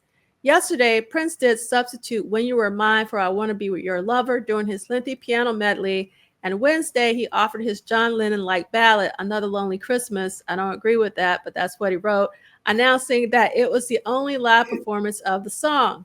Wednesday's concert was unquestionably the best, and deservedly so. Those concert goers were the ones who camped out overnight and stood in line the longest when tickets first went on sale. Prince seemed quite inspired that night, especially during the finale of Purple Rain, when he lost himself in the music instead of playing his more familiar rock star role. He also seemed up for Thursday's concert, which his mother attended. I'm really glad to hear that. I love hearing about Maddie, but I wish people would write about her more. Quick question. Yes. Because the 87 New Year's Eve show. Yes. Is that his mom in the audience? Yes. And Miko directly goes to and I thought that was so cool that Miko goes out of his way to go say hey to Maddie. I just wanted to make sure that I was like, that's Maddie, right? So okay. Yes, that is Maddie. That is for sure. And at intermission, he had a note delivered to her, to his mom, saying how glad he was that she was there and had arrived safely. This one's for you, he wrote. Love, Prince. And he even sang to her during When Doves Cry on the line about my mother. She's never satisfied. Prince's father took in a concert, and so did several of Prince's former classmates at Minneapolis Central High School. The stars turned out to see the Kid King, too. St. Paul-born baseball superstar Dave Winfield stopped by, as did the members of the rock band Kiss, but Prince played mostly to his fans. He let a dozen or so come on stage each show and danced during the encore, Baby I'm a Star, and on Thursday, he broke into a smile when a youngster about 10 years old stole the spotlight with some nifty breakdancing. Yesterday, Prince stopped in the midst of a guitar solo during the closing Purple Rain to accept a flower from a young woman in the front row. He put the flower in his mouth, played a few more notes, stopped and smelled the flower, set it on a platform, and mouthed, "Thank you," to his admirer. The concert goer's behavior was given high marks by security personnel. This was a piece of cake, said Tom Adzone, head of Asia Security, a T-shirt security force that works concerts at the Civic Center and Met Center. A St. Paul police officer said yesterday that the crowds were better than most at Civic Center rock concerts. Prince seemed genuinely thrilled to be in his beloved uptown, his slang for the Twin Cities, for Christmas. On Thursday, he told the fans that this was the best Christmas he'd ever had. At the end of Sunday's opening concert, he stood on a pedestal and his eyes welled up with tears in response to the ovation in his hometown. And last night, before the final note, he declared, "Minnesota, we belong to you forever." Although the 5 performances probably didn't showcase Prince at his best, his Purple Christmas did drive home a message to all Minnesotans. Whether you are a student at Edina High School or North High, a parent living on Lake Minnetonka, or in the Selby Dale area, Prince's ascent to the rock throne suggests the same thing. If you have a vision and dreams and believe in that vision, you can stay in your hometown and realize your dreams. So I really, really love this article. I think it's really, really good and very detailed from John Breen. I had to do some quick research because I wanted to make sure, because they mentioned Dave Winfield. I did not know that Dave Winfield was from St. Paul, Minnesota. And for the people who don't know, Dave Winfield, particularly at a period in his life, was considered one of the best baseball players of his time. He's in the Hall of Fame. He was one of those cats who he was drafted to not only play pro baseball, he was also could have played pro football or pro baseball. I mean, pro basketball. Like he was a multi-talented athlete. And I looked to make sure. So, but he was about 7 years older than Prince. So I don't think they would have been in high school together because Prince was born in 58 and Dave Winfield was born in 51. And because it mentioned, people from Minneapolis High School, and then it mentioned Dave Winfield. I was like, well, let me see. So I wanted to go check. So yeah, he'd have been 7 years older than Prince. So he wouldn't have gone to high school together. But I'm wondering what would they have known of each other? Like, because again, Dave Winfield was a big deal, particularly in baseball. In baseball, you get drafted out of high school. Like in the other sports, you go to college, you get drafted out of college for basketball or football. But Dave Winfield was a big deal in high school. And so I'm wondering now, since Dave Winfield was there, he was noted that he was there. Is that somebody Prince would have known locally from Minneapolis? But anyway, so that just kind of piqued my interest. So that's kind of cool to hear that Dave Winfield reference. I'll shut up. All right. So I'm going to skip through some slides and just get to the end here because we're over our 2 hours. So sorry, timekeeper. Sorry about that. We apologize. Yes, sorry, timekeeper Kim. We're trying. So again, this is our final week of the year and of the book. So again, week 52. So we got these asterisks, and the asterisks mean that I might have done my math incorrectly. Also, we don't know all the facts. This is like what Anil says, what we know. So 53 new songs total for the 1984, 105 studio sessions total. And these are the songs that were tracked, and we won't go through all of them, but there were a lot in Sunset Sound, a lot in Flying Cloud Drive. So again, a lot of Around the World in a Day. You can see a lot of The Family and The Glamorous Life. It's crazy, like it's just crazy. That's one person's whole career. Yes. Like yes. What we've been looking at from 82 to 84 is one person's whole career. Yeah, just so crazy. So again, I want to remind everyone that you can actually get to this slideshow if you go to bookclub.polysolid.com to look at this in more detail. And if you click on this, it will actually take you to a database. So you can sort and do all sorts of things. So be aware of that. And there were 44 live shows. And he's just getting started on the Purple Rain tour, which is really crazy to think about.